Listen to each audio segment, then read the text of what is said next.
சூரா அல்-பக்ரா.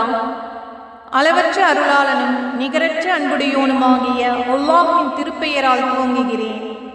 அலிஃப் லாம் மீம். இது அல்லாஹ்வின் திருவேதமாகும். இதில் எத்தகைய சந்தேகமும் இல்லை. பயபக்தியுடையோருக்கு இது நேர்வழி காட்டியாகும். பயபக்தியுடைய அவர்கள் புலன்களுக்கு எட்டா மறைவானவற்றின் மீது நம்பிக்கை கொள்வார்கள், தொழுகையையும் கடைப்பிடிப்பார்கள். இன்னும் நாம் அவர்களுக்கு அளித்தவற்றிலிருந்து நல்வழியில் செலவும் செய்வார்கள். நபியே, இன்னும் அவர்கள் உமக்கு அருளப்பெற்ற வேதத்தின் மீதும் உமக்கு முன்னர் அருளப்பட்டவை மீதும் நம்பிக்கை கொள்வார்கள்.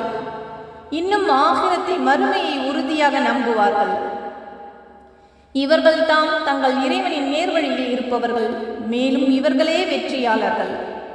நிச்சயமாக காஃபிர்களை இறைவனை நிராகரிப்போரை நீர் அச்சமூட்டி எச்சரித்தாலும் சரி அல்லது எச்சரிக்காவிட்டாலும் சரியே, அவர்கள் ஈமான் இறை நம்பிக்கை கொள்ள மாட்டார்கள். அல்லாஹ் அவர்களின் இதயங்களிலும் அவர்கள் செவிப்புலன்களிலும் முத்திரை வைத்து விட்டான். இன்னும் அவர்களின் பார்வை மீது ஒரு திரை கிடக்கிறது. மேலும் அவர்களுக்கு கடுமையான வேதனையும் உண்டு. இன்னும் மனிதர்களில் நாங்கள் அல்லாஹ்வின் மீதும் இறுதி தீர்ப்பு நாள் மீதும் ஈமான் நம்பிக்கை கொள்கிறோம் என்று கூறுவோரும் இருக்கின்றனர். ஆனால் உண்மையில் அவர்கள் நம்பிக்கை கொண்டோர் அல்லர். இவ்வாறு கூறி அவர்கள் அல்லாஹையும் ஈமான் இறை நம்பிக்கை கொண்டோரையும் ஏமாற்ற நினைக்கின்றார்கள். ஆனால் அவர்கள் உண்மையில் தம்மை தாமே ஏமாற்றிக் கொள்கிறார்களே தவிர வேறில்லை. எனினும் அவர்கள் இதை உணர்ந்து கொள்ளவில்லை. அவர்களுடைய இதயங்களில் ஒரு நோய் உள்ளது. அல்லாஹ் அந்த நோயை அவர்களுக்கு இன்னும் அதிகமாக்கிவிட்டான். மேலும் அவர்கள் பொய் சொல்லும் காரணத்தினால் அவர்களுக்கு துன்பம் தரும் வேதனையும் உண்டு.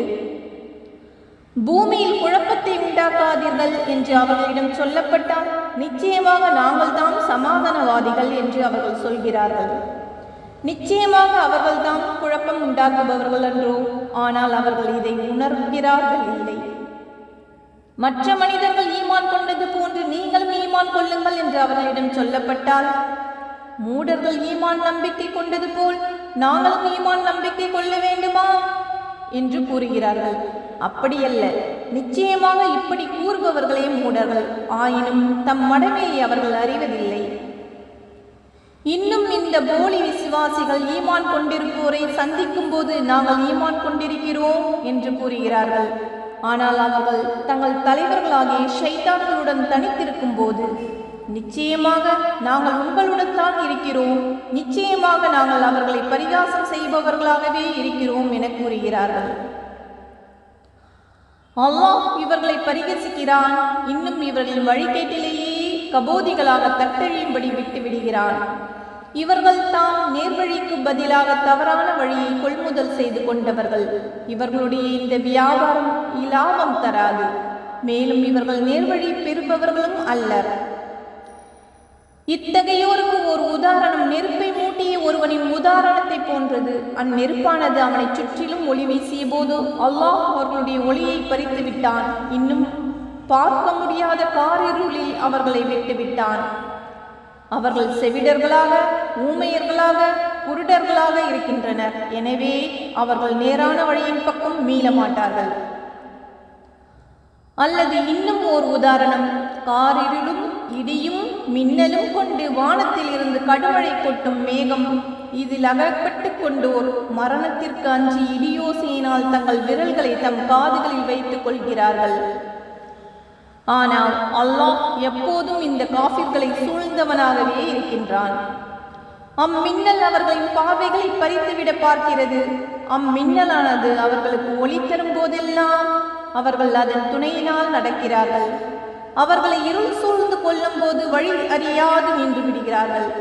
மேலும் அல்லாஹ் நாடினால் அவர்களுடைய கேள்வி புலனையும் பார்வைகளையும் போக்கிவிடுவான். நிச்சயமாக அல்லாஹ் எல்லாவற்றின் மீதும் பேராற்றல் உடையவன். மனிதர்களே, நீங்கள் உங்களையும் உங்களுக்கு முன்னிருந்தோரையும் படைத்த உங்கள் இறைவனையே வணங்குங்கள். அதனால் நீங்கள் தக்வா, இறையச்சமும் தூய்மையும் உடையோராகலாம். அந்த இறைவனே உங்களுக்காக பூமியை விரிப்பாகவும் வானத்தை விதானமாகவும் அமைத்து வானத்தினின்றும் மழை பொழியச் செய்து அதனின்று உங்கள் உணவிற்காக கனிவர்க்கங்களை வெளிவரச் செய்கிறான். இந்த உண்மைகளை எல்லாம் நீங்கள் அறிந்து கொண்டே இருக்கும் நிலையில் அல்லாஹுக்கு இணைகளை ஏற்படுத்தாதீர்கள். இன்னும் முஹம்மது ஸல்லல்லாஹு அலைஹி வஸல்லம் என்ற நம் அடியாருக்கு நாம் அருளியுள்ள வேதத்தில் நீங்கள் சந்தேகம் உடையோராக இருப்பீர்களானால், அந்த சந்தேகத்தில் உண்மை உடையோராகவும் இருப்பீர்களானால், அல்லாஹ்வை தவிர உங்கள் உதவியாளர்களை எல்லாம் ஒன்றாக அழைத்து வைத்துக் கொண்டு இது போன்ற ஒரு அத்தியாயமேனும் கொண்டு வாருங்கள். அப்படி நீங்கள் செய்யாவிட்டால் அப்படி செய்ய உங்களால் திண்ணமாக முடியாது. மனிதர்களையும் கற்களையும் எரிபொருளாக கொண்ட நரக நெருப்பை அஞ்சிக் கொள்ளுங்கள். அந்த நெருப்பு இறைவனையும் அவன் வேதத்தையும் ஏற்க மறுக்கும் காஃபிர்களுக்காகவே அது சித்தப்படுத்தப்பட்டுள்ளது. ஆனால் நம்பிக்கை கொண்டு நற்கர்மங்கள் செய்வோருக்கு நன்மாராயங்கள் கூறுவீராக. சதா ஓடிக்கொண்டிருக்கும் ஆறுகளை கொண்ட சுவனச்சோலைகள் அவர்களுக்காக உண்டு. அவர்களுக்கு உண்ண அங்கிருந்து ஏதாவது கனி கொடுக்கும் போதெல்லாம் இதுவே முன்னரும் நமக்கு உலகில் கொடுக்கப்பட்டிருக்கிறது என்று கூறுவார்கள். ஆனால் தோற்றத்தில் இது போன்றதுதான் அவர்களுக்கு உலகத்தில் கொடுக்கப்பட்டிருந்தன. இன்னும் அவர்களுக்கு அங்கு தூய துணைவியரும் உண்டு. மேலும் அவர்கள் அங்கே நிரந்தரமாக வாழ்வார்கள். நிச்சயமாக அல்லாஹ் கொசுவையோ அதிலும் அற்பத்தில் மேற்பட்டதையோ உதாரணம் கூறுவதில் வெட்கப்பட மாட்டான். இறை நம்பிக்கை கொண்டவர்கள் நிச்சயமாக உதாரணமானது தங்கள் இறைவனிடமிருந்து வந்துள்ள உண்மை என்பதை அறிவார்கள். ஆனால் இறை நம்பிக்கையற்ற காஃபிர்களோ இவ்வுதாரணத்தின் மூலம் இறைவன் என்ன நாடுகிறான் என்று ஏளனமாக கூறுகிறார்கள்.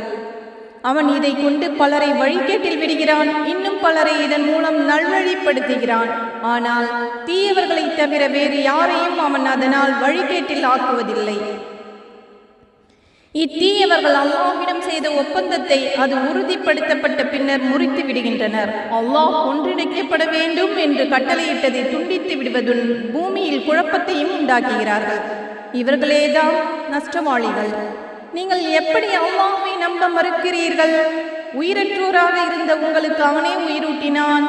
பின்பு அவன் உங்களை மரணிக்கச் செய்வான், மீண்டும் உங்களை உயிர் பெறச் செய்வான். இன்னும் நீங்கள் அவன் பக்கமே திருப்பிக் கொண்டு வரப்படுவீர்கள்.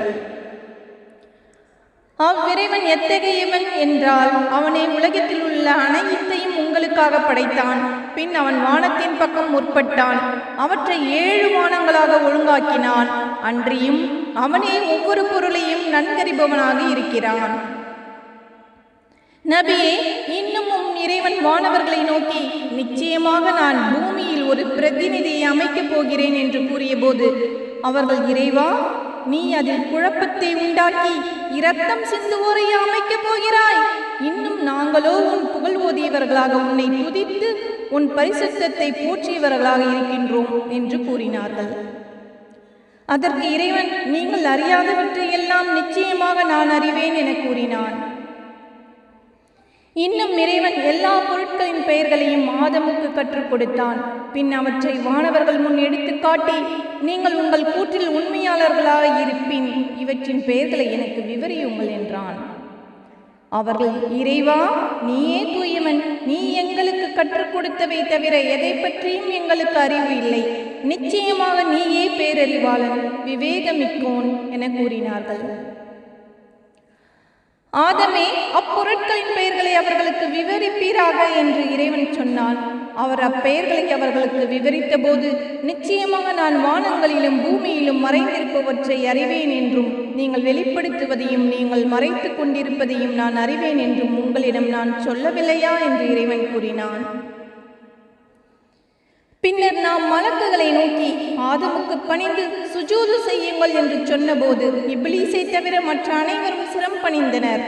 அவன் இப்லீஸும் மறுத்தான், ஆணவமும் கொண்டான். இன்னும் அவன் காஃபிர்களை சார்ந்தவனாகிவிட்டான். மேலும் நாம், ஆதமே, நீரும் மனைவியும் சுவனபதியில் குடியிருங்கள். மேலும் நீங்கள் இருவரும் விரும்பியவாறு அதிலிருந்து தாராளமாக புசியுங்கள். ஆனால் நீங்கள் இருவரும் இம்மரத்தை மட்டும் நெருங்க வேண்டாம். அப்படி செய்தீர்களானால் நீங்கள் இருவரும் அக்கிரமக்காரர்களில் நின்றும் ஆகிவிடுவீர்கள் என்று சொன்னோம். இதன்பின் ஷைத்தான் அவர்கள் இருவரையும் அதிலிருந்து வழித்தவரச் செய்தான். அவர்கள் இருவரும் இருந்த சொர்க்கத்தில் இருந்து வெளியேறுமாறு செய்தான். இன்னும் நாம், நீங்கள் யாவரும் இங்கிருந்து இறங்குங்கள் இருங்கள், உங்களில் சிலர் சிலருக்கு பகைவராக இருப்பீர்கள். பூமியில் ஒரு குறிப்பிட்ட காலம் வரை உங்களுக்கு தங்குமிடமும் அனுபவிக்கும் பொருள்களும் உண்டு என்று கூறினோம். பின்னர் ஆதம் நம் இறைவனிடமிருந்து சில வாக்குகளை கற்றுக்கொண்டார். இன்னும் அவற்றின் மூலமாக இறைவனிடம் மன்னிப்பு கோரினார். எனவே இறைவன் அவரை மன்னித்தான். நிச்சயமாக அவன் மிக மன்னிப்போனும் கருணையாளனும் ஆவான். பின்பு நாம் சொன்னோம், நீங்கள் அனைவரும் இவ்விடத்தை விட்டும் இறங்கிவிடுங்கள். என்னிடமிருந்து உங்களுக்கு நிச்சயமாக நல்வழியை காட்டும் அறிவுரைகள் வரும்போது யார் என்னுடைய வழியை பின்பற்றுகிறார்களோ அவர்களுக்கு எத்தகைய பயமும் இல்லை, அவர்கள் துக்கப்படவும் மாட்டார்கள். அன்றி யார் இதை ஏற்க மறுத்து நம் அத்தாட்சிகளை பொய்ப்பிக்க முற்படுகிறார்களோ அவர்கள் நரகவாசிகள். அவர்கள் அந்த நரகத்தில் என்றென்றும் தங்கியிருப்பர். இஸ்ராயேலின் சந்ததியினரே, நான் உங்களுக்கு அளித்த என்னுடைய அருட்கொடையை நினைவு கூறுங்கள். நீங்கள் என் வாக்குறுதியை நிறைவேற்றுங்கள். நான் உங்கள் வாக்குறுதியை நிறைவேற்றுவேன். மேலும் நீங்கள் வேறு எவருக்கும் அஞ்சாது எனக்கே அஞ்சுவீர்களாக. இன்னும் நான் இறக்கிய வேதத்தை நம்புங்கள்.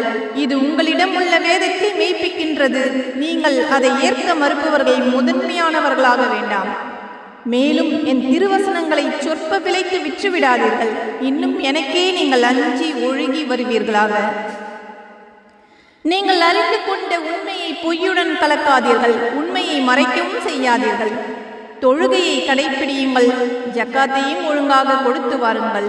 ருக்கு செய்வரோடு சேர்ந்து நீங்களும் ருக்கு செய்யுங்கள். நீங்கள் வேதத்தையும் ஓதிக்கொண்டே மற்ற மனிதர்களை நன்மை செய்யுமாறு ஏவி தங்களையே மறந்து விடுகிறீர்களா? நீங்கள் சிந்தித்து புரிந்து கொள்ள வேண்டாமா? மேலும் பொறுமையை கொண்டும் தொழுகையை கொண்டும் அல்லாஹ்விடம் உதவி தேடுங்கள். எனினும் நிச்சயமாக இது உள்ளச்சமுடையோருக்கன்றி மற்றவர்களுக்கு பெரும் பாரமாகவே இருக்கும். உள்ளச்சமுடைய அவர்கள் தாம் திடமாக தங்கள் இறைவனை சந்திப்போம், நிச்சயமாக அவனிடமே நாம் திரும்பச் செல்வோம் என்பதை உறுதியாக கருத்தில் கொண்டோராவார். இஸ்ராயேல் மக்களே, முன்னர் நான் உங்களுக்கு அளித்த என்னுடைய அருட்கொடையையும் உலகோர் யாவரையும் விட உங்களை மேன்மைப்படுத்தினேன் என்பதையும் நினைவு கூறுங்கள். இன்னும் ஒரு ஆத்மா மற்றொரு ஆத்மாவிற்கு சிறிதும் பயன்பட முடியாதே. அந்த ஒரு நாளை நீங்கள் அஞ்சி நடப்பீர்களாக. அந்த நாளில் எந்த பரிந்துரையும் அதற்காக ஏற்றுக்கொள்ளப்பட மாட்டாது. அதற்காக எந்த பதிலீடும் பெற்றுக்கொள்ளப்பட மாட்டாது. அன்றியும் பாவம் செய்து அவர்கள் உதவி செய்யப்படவும் மாட்டார்கள். உங்களை கடுமையாக வேதனைப்படுத்தி வந்த ஃபிர்அவுனின் கூட்டத்தாரிடமிருந்து உங்களை நாம் விடுவித்ததையும் நினைவு கூறுங்கள். அவர்கள் உங்கள் ஆண் மக்களை கொன்று உங்கள் பெண் மக்களை மட்டும் வாழ விட்டிருந்தார்கள். அதில் உங்களுக்கு உங்கள் இறைவனிடமிருந்து ஒரு பெரும் சோதனை இருந்தது. மேலும் உங்களுக்காக நாம் கடலை பிளந்து உங்களை நாம் காப்பாற்றி நீங்கள் பார்த்து கொண்டிருக்கும் போதே ஃபிர்அவுனின் கூட்டத்தாரை அதில் மூழ்கடித்தோம் என்பதையும் நினைவு கூறுங்கள். மேலும் நாம் மூசாவுக்கு வேதம் அருள 40 இரவுகளை வாக்களித்தோம். அதற்காக அவர் சென்ற பின்னர் காளை கன்று ஒன்றை கடவுளாக எடுத்துக்கொண்டீர்கள். அதனால் நீங்கள் அக்கிரமக்காரர்களாகிவிட்டீர்கள். இதன் பின்னரும் நீங்கள் நன்றி செலுத்துவதற்காக நாம் உங்களை மன்னித்தோம். இன்னும் நீங்கள் நேர்வழி பெறும் பொருட்டு நாம் மூசாவுக்கு வேதத்தையும் நன்மை தீமைகளை பிரித்து அறிவிக்கக்கூடிய ஃபுர்கானையும் அளித்தோம் என்பதையும் நினைவு கூறுங்கள். மூசா தம் சமூகத்தாரை நோக்கி, என் சமூகத்தாரே, நீங்கள் காளை கன்றை வணக்கத்திற்காக எடுத்துக்கொண்டதன் மூலம் உங்களுக்கு நீங்களே அக்கிரமம் செய்து கொண்டீர்கள். ஆகவே உங்களை படைத்தவனிடம் பாவ மன்னிப்பு கோருங்கள். உங்களை நீங்களே மாய்த்து கொள்ளுங்கள். அதுவே உங்களை படைத்தவனிடம் உங்களுக்கு நற்பலன் அளிப்பதாகும் என கூறினார். அவ்வாறே நீங்கள் செய்ததனால் அவன் உங்களை மன்னித்தான் என்பதையும் நினைவு கூறுங்கள். நிச்சயமாக அவன் தௌபாவை ஏற்று மன்னிப்பவனாகவும் பெரும் கருணையுடையவனாகவும் இருக்கிறான். இன்னும் இதையும் நினைவு கூறுங்கள். நீங்கள் மூசாவே, நாங்கள் அல்லாஹ்வை கண்கூடாக காணும் வரை மீது நம்பிக்கை கொள்ள மாட்டோம் என்று கூறினீர்கள். அப்பொழுது நீங்கள் பார்த்து கொண்டிருக்கும் போதே உங்களை ஓர் இடி முழக்கம் பற்றி கொண்டது. நீங்கள் நன்றியுடையோராய் இருக்கும் பொருட்டு நீங்கள் இறந்த பின் உங்களை உயிர்ப்பித்து எழுப்பினோம். இன்னும் உங்கள் மீது மேகம் நிழலிடச் செய்தோம். மேலும் மண்ணு சல்வா என்னும் மேன்மையான உணவுப் பொருள்களை உங்களுக்காக இறக்கி வைத்து நாம் உங்களுக்கு அருளி உள்ள பரிசுத்தமான உணவுகளில் இருந்து புசியுங்கள் என்றோம். எனினும் அவர்கள் நமக்கு தீங்கு செய்து விடவில்லை, மாறாக தமக்குத்தாமே தீங்கிழைத்து கொண்டார்கள். இன்னும் நினைவு கூறுங்கள், நாம் கூறினோம், இந்த பட்டினத்துள் நுழைந்து அங்கு நீங்கள் விரும்பிய இடத்தில் தாராளமாக புசியுங்கள். அதன் வாயிலில் நுழையும் போது பணிவுடன் தலைவணங்கி ஹித்தத்துன், எங்கள் பாவச்சுமைகள் நீங்கட்டும் என்று கூறுங்கள். நாம் உங்களுக்காக உங்கள் குற்றங்களை மன்னிப்போம், மேலும் நன்மை செய்வோருக்கு அதிகமாக கொடுப்போம். ஆனால் அக்கிரமக்காரர்கள் தம்மிடம் கூறப்பட்ட வார்த்தையை அவர்களுக்கு சொல்லப்படாத வேறு வார்த்தையாக மாற்றிக்கொண்டார்கள். ஆகவே அக்கிரமங்கள் செய்தவர்கள் மீது இவ்வாறு அவர்கள் பாவம் செய்து கொண்டிருந்த காரணத்தினால் வானத்திலிருந்து நாம் வேதனையை இறக்கி வைத்தோம். மூசா தம் சமூகத்தாருக்காக தண்ணீர் வேண்டி பிரார்த்தித்த போது உமது கைத்தடியால் அப்பாறையில் அடிப்பீராக என நாம் கூறினோம். அதிலிருந்து 12 நீர் ஊற்றுக்கள் பொங்கி எழுந்தன. ஒவ்வொரு கூட்டத்தினரும் அவரவர் குடிநீர் துறையை நன்கு அறிந்து கொண்டனர். அல்லாஹ் அருளிய ஆகாரத்தில் இருந்து உண்ணுங்கள், பருகுங்கள், பூமியில் குழப்பம் செய்து கொண்டு திரியாதீர்கள் என நாம் நினைவு கூறினோம் என்பதையும் நினைவு கூறுங்கள். இன்னும் மூசாவே, ஒரே விதமான உணவை நாங்கள் சகிக்க மாட்டோம். ஆதலால் பூமி விளைவிக்கும் அதன் கீரையையும் அதன் வெள்ளரிக்காயையும் அதன் கோதுமையையும் அதன் பருப்பையும் அதன் வெங்காயத்தையும் எங்களுக்கு வெளிப்படுத்தி தருமாறு உன் இறைவனிடம் எங்களுக்காக கேளும் என்று நீங்கள் கூற, நல்லதாக எது இருக்கிறதோ அதற்கு பதிலாக மிக தாழ்வானதை நீங்கள் மாற்றிக்கொள்ள நாடுகிறீர்களா? நீங்கள் ஏதேனும் ஒரு பட்டணத்தில் இறங்கிவிடுங்கள், அங்கு நீங்கள் கேட்பது நிச்சயமாக உங்களுக்கு கிடைக்கும் என்று அவர் கூறினார். வறுமையும் இழிவும் அவர்கள் மீது சாட்டப்பட்டு விட்டன. மேலும் அல்லாஹ்வின் கோபத்திற்கும் அவர்கள் ஆளானார்கள். இது ஏனென்றால் திடமாகவே அவர்கள் அல்லாஹ்வின் வசனங்களை நிராகரித்தும் அநியாயமாக அவர்கள் நபிமார்களை கொலை செய்து வந்ததும் தான். இந்த நிலை அவர்கள் அல்லாஹுக்கு பணியாது மாறு செய்து வந்ததும் அல்லாஹ் விதித்த வரம்புகளை மீறிக்கொண்டே இருந்ததினாலும் ஏற்பட்டது.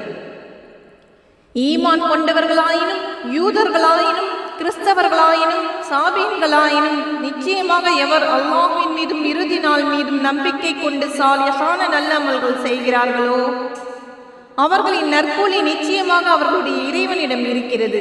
மேலும் அவர்களுக்கு யாதொரு பயமும் இல்லை, அவர்கள் துக்கப்படவும் மாட்டார்கள். இன்னும் நாம் உங்களிடம் வாக்குறுதி வாங்கி தூர்மலையை உங்கள் மேல் உயர்த்தி நாம் உங்களுக்கு கொடுத்த வேதத்தை உறுதியுடன் பற்றி கொள்ளுங்கள், அதில் உள்ளவற்றை நினைவில் வைத்துக் கொள்ளுங்கள். அப்படி செய்வீர்களானால் நீங்கள் பயபக்தியுடையோர் ஆவீர்கள் என்று நாம் கூறியதையும் நினைவு கூறுங்கள். அதன் பின்னும் நீங்கள் உங்கள் வாக்குறுதியை புறக்கணித்து மாறிவிட்டீர்கள். உங்கள் மீது அல்லாஹ்வின் கருணையும் அவன் அருளும் இல்லாவிட்டால் நீங்கள் முற்றிலும் நஷ்டவாளிகளாக ஆகியிருப்பீர்கள். உங்கள் முன்னோர்களில் இருந்து சனிக்கிழமை அன்று மீன் பிடிக்க கூடாது என்ற வரம்பை மீறியவர்களை பற்றி நீங்கள் உறுதியாக அறிவீர்கள். அதனால் அவர்களை நோக்கி சிறுமையடைந்த குரங்குகளாகிவிடுங்கள் என்று கூறினோம்.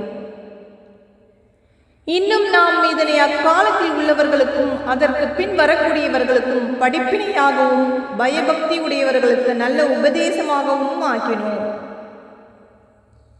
இன்னும் இதையும் நினைவு கூறுங்கள், மூசா தம் சமூகத்தாரிடம் நீங்கள் ஒரு பசுமாட்டை அறுக்க வேண்டும் என்று நிச்சயமாக அல்லாஹ் உங்களுக்கு கட்டளையிடுகிறான் என்று சொன்னபோது அவர்கள், மூசாவே, எங்களை பரிகாசத்திற்கு ஆளாக்குகின்றீரா என்று கூறினர். அப்பொழுது அவர், அப்படி பரிகசிக்கும் அறிவியனர்களில் ஒருவனாக நான் ஆகிவிடாமல் அல்லாஹ்விடம் பாதுகாப்பு தேடுகிறேன் என்று கூறினார். அது எத்தகையது என்பதை எங்களுக்கு விளக்கும்படி இறைவனிடம் எங்களுக்காக வேண்டுவீராக என்றார்கள். அப்பசுமாடு அதிக கிழடுமல்ல கன்றுமல்ல, அவ்விரண்டிற்கும் இடைப்பட்டதாகும். எனவே உங்களுக்கு இடப்பட்ட கட்டளையை நிறைவேற்றுங்கள் என்று அவன் அல்லாஹ் கூறுவதாக மூசா கூறினார். அதன் நிறம் யாது என்பதை விளக்கும்படி நமக்காக இறைவனை வேண்டுவீராக என அவர்கள் கூறினார்கள். அவர் கூறினார், திடமாக அது மஞ்சள் நிறமுள்ள பசுமாடு, கெட்டியான நிறம், பார்ப்பவர்களுக்கு பரவசம் அளிக்கும் அதன் நிறம் என அவ்விறைவன் அருளினான் என்று மூசா கூறினார். உமது இறைவனிடத்தில் எங்களுக்காக பிரார்த்தனை செய்வீராக, அவன் அது எப்படிப்பட்டது என்பதை எங்களுக்கு தெளிவுபடுத்துவான். எங்களுக்கு எல்லா பசுமாடுகளும் திடனாக ஒரே மாதிரியாக தோன்றுகின்றன. அல்லாஹ் நாடினால் நிச்சயமாக நாம் நேர்வழி பெறுவோம் என்று அவர்கள் கூறினார்கள். அவர் மூசா, நிச்சயமாக அப்பசுமாடு நிலத்தில் உழவடித்தோ நிலத்திற்கு நீர் பாய்ச்சவோ பயன்படுத்தப்படாதது, ஆரோக்கியமானது, எவ்விதத்திலும் வடுவில்லாதது என்று இறைவன் கூறுகிறான் என கூறினார்.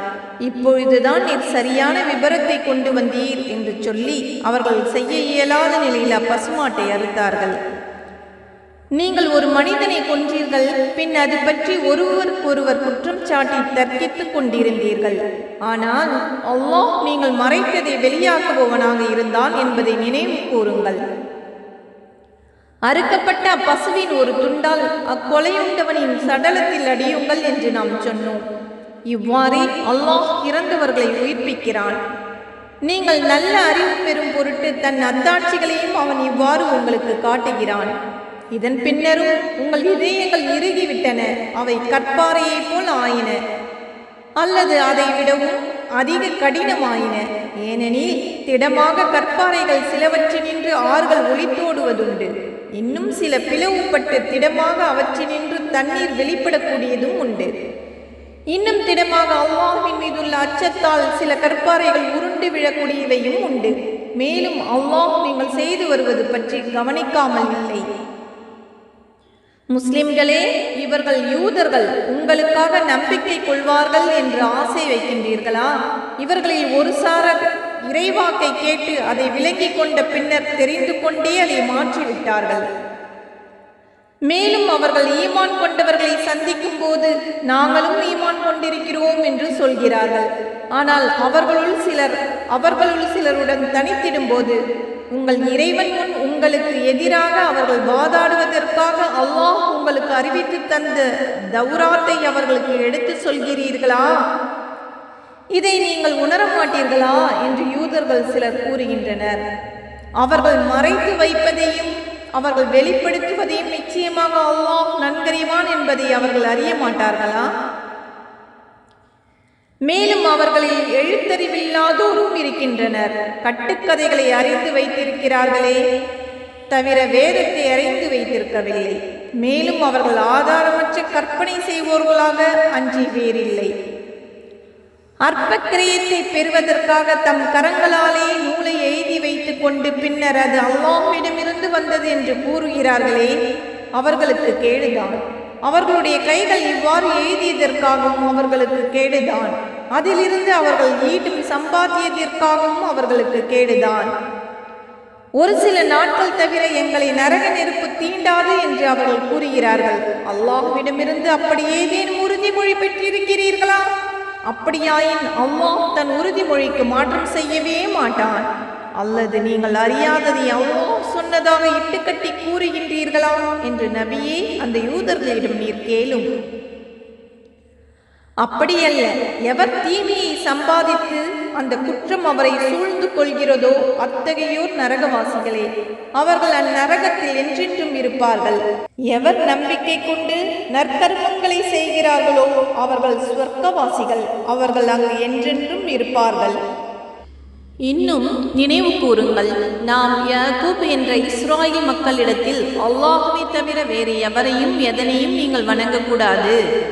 உங்கள் பெற்றோருக்கும் உறவினர்களுக்கும் அநாதைகளுக்கும் மிஸ்கீன்களான ஏழைகளுக்கும் நன்மை செய்யுங்கள். மனிதர்களிடம் அழகானதை பேசுங்கள். மேலும் தொழுகையை முறையாக கடைபிடித்து வாருங்கள். ஜகாத்தையும் ஒழுங்காக கொடுத்து வாருங்கள் என்று உறுதிமொழியை வாங்கினோம். ஆனால் உங்களில் சிலரை தவிர மற்ற யாவரும் உறுதிமொழியை நிறைவேற்றாமல் அதிலிருந்து புரண்டு விட்டீர்கள். இன்னும் நீங்கள் புறக்கணித்தவர்களாகவே இருக்கின்றீர்கள். இன்னும் நினைவு கூறுங்கள், உங்களிடையே இரத்தங்களை சிந்தாதீர்கள். உங்களில் ஒருவர் மற்றவரை தம் வீடுகளை விட்டும் வெளியேற்றாதீர்கள் என்னும் உறுதிமொழியை வாங்கினோம். பின்னர் அதை ஒப்புக்கொண்டீர்கள். அதற்கு நீங்களே சாட்சியாகவும் இருந்தீர்கள். இவ்வாறு உறுதிப்படுத்திய நீங்களே உங்களிடையே கொலை செய்கின்றீர்கள். உங்களிலேயே ஒரு சாரரை அவர்களுடைய வீடுகளிலிருந்து வெளியேற்றுகிறீர்கள். அவர்கள் மீது அக்கிரமம் புரியவும் பகைமை கொள்ளவும் அவர்களின் விரோதிகளுக்கு உதவி செய்கிறீர்கள். வெளியேற்றப்பட்டவர்கள் இவ்விரோதிகளிடம் சிக்கி கைதிகளாக உங்களிடம் வந்தால் அப்பொழுது மட்டும் பழிப்புக்கு அஞ்சி நஷ்ட ஈடு பெற்றுக்கொண்டு அவர்களை விடுதலை செய்து விடுகிறீர்கள். ஆனால் அவர்களை வீடுகளை விட்டு வெளியேற்றுவது உங்கள் மீது ஹராமான தடுக்கப்பட்ட செயலாகும். அப்படி என்றால் நீங்கள் வேதத்தில் சிலதை நம்பி சிலதை மறுக்கிறீர்களா?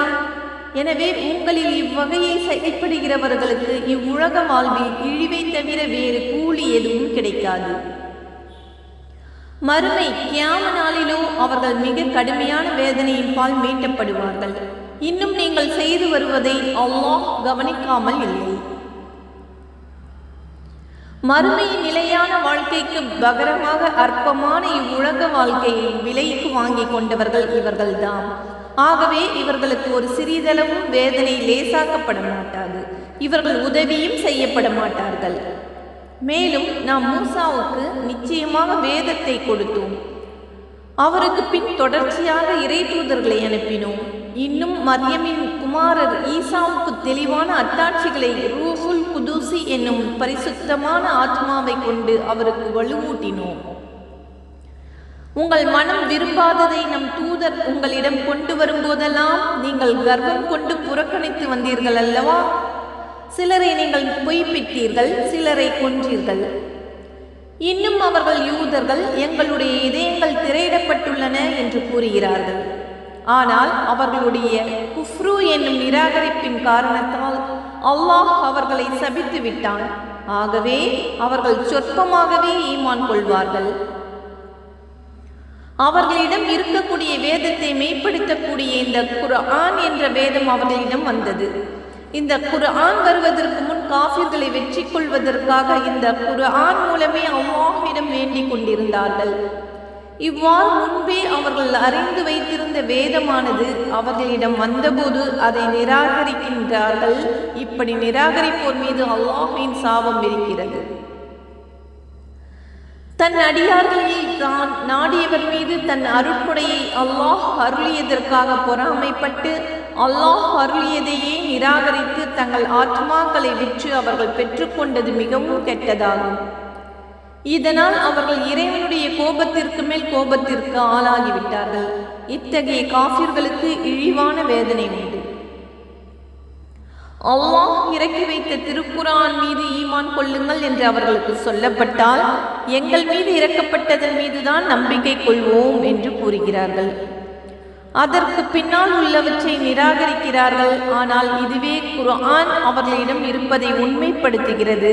நீங்கள் உண்மை விசுவாசிகளாக இருந்தால் ஏன் அல்லாஹ்வின் முந்திய நபிமார்களை நீங்கள் கொலை செய்தீர்கள் என்று அவர்களிடம் நபியே நீர் கேட்பீராக. நிச்சயமாக மூசா உங்களிடம் தெளிவான அத்தாட்சிகளை கொண்டு வந்தார். அப்படி இருந்தும் அதன் பின் காளை மாட்டை இணை வைத்து வணங்கினீர்கள். இப்படி செய்து நீங்கள் அக்கிரமக்காரர்களாகிவிட்டீர்கள். தூர்மலையை உங்கள் மேல் உயர்த்தி நாம் உங்களுக்கு கொடுத்த தௌராத்தை உறுதியுடன் பற்றி கொள்ளுங்கள், அதை செவியேற்றுக் கொள்ளுங்கள் என்று உங்களிடம் நாம் வாக்குறுதி வாங்கினோம். அதற்கு அவர்கள் நாங்கள் செவியேற்றோம், மேலும் அதற்கு மாறு செய்தோம் என்று கூறினார்கள். மேலும் அவர்கள் நிராகரித்த காரணத்தினால் அவர்கள் இதயங்களில் காளை கன்றின் பக்தி புகட்டப்பட்டது. நீங்கள் முஃமின்களாக இருந்தால் உங்களுடைய ஈமான் எதை கட்டளையிடுகிறதோ அது மிகவும் கெட்டது என்று நபியே நீர் கூறும்.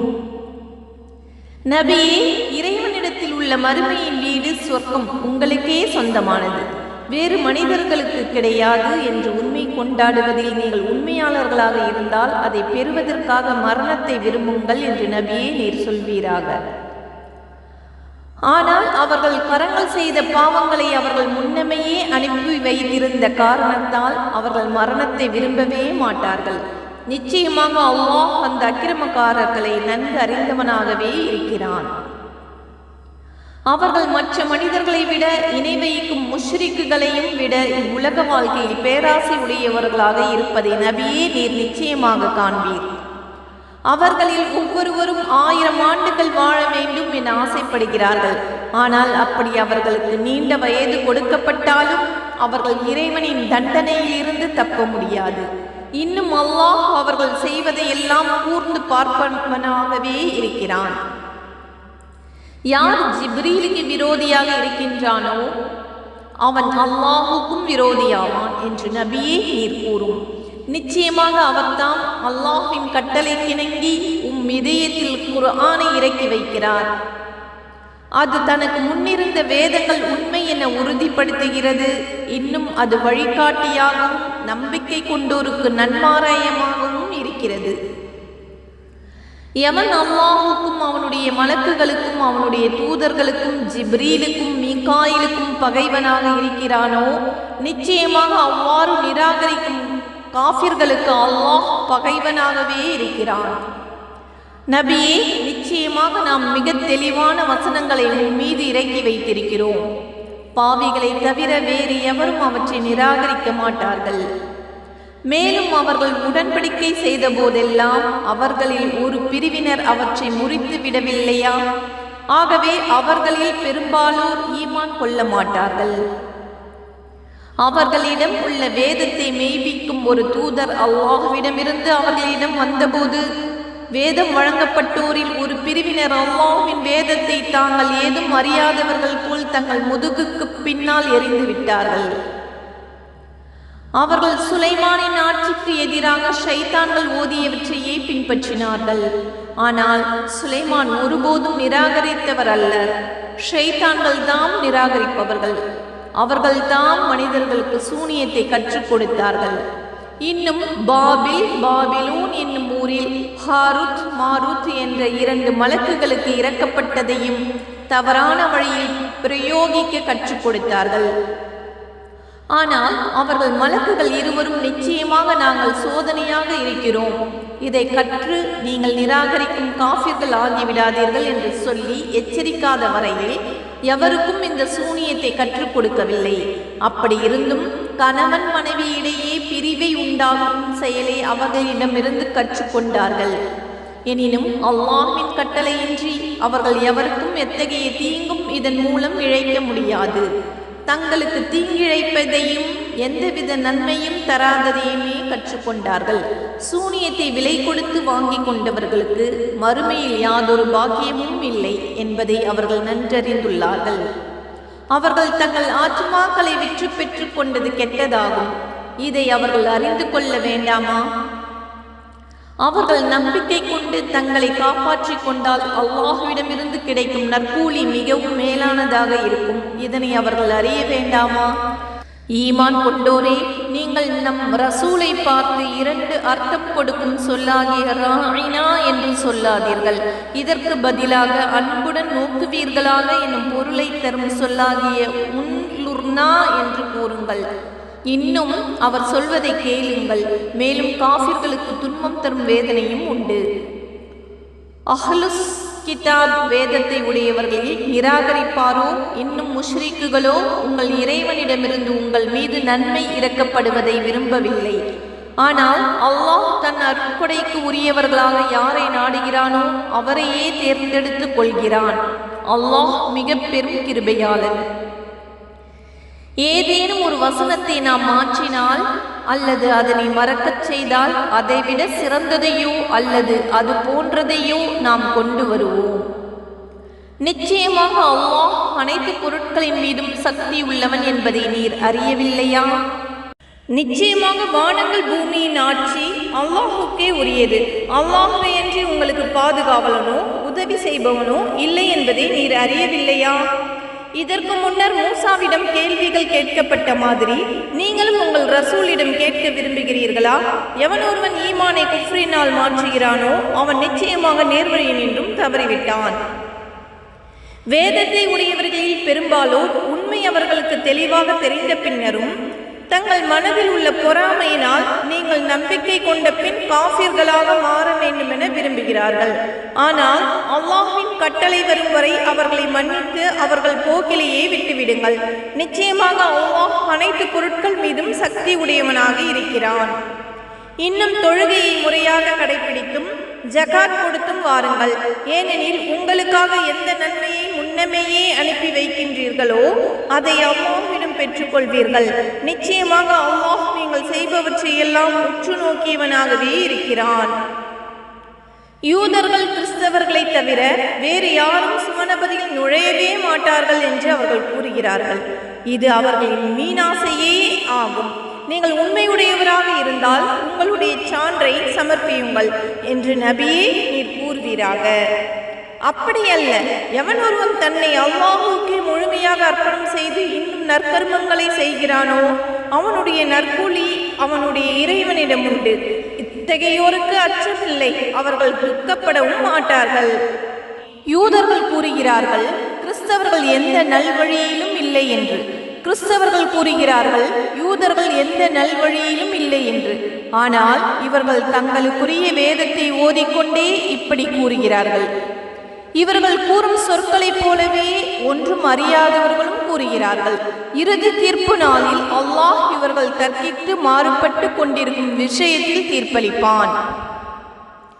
இன்னும் அல்லாஹ்வுடைய மஸ்ஜிதுகளில் அல்லாஹ்வின் பெயரை சொல்லி துதிப்பதை தடுத்து இவற்றை பாழாக்க முயல்பவனை விட பெரிய கொடுமைக்காரன் யார் இருக்க முடியும்? இத்தகையோர் அச்சமுடன் இன்றி பள்ளி வாயில்களில் நுழைவதற்கு தகுதியே இல்லாதவர்கள்.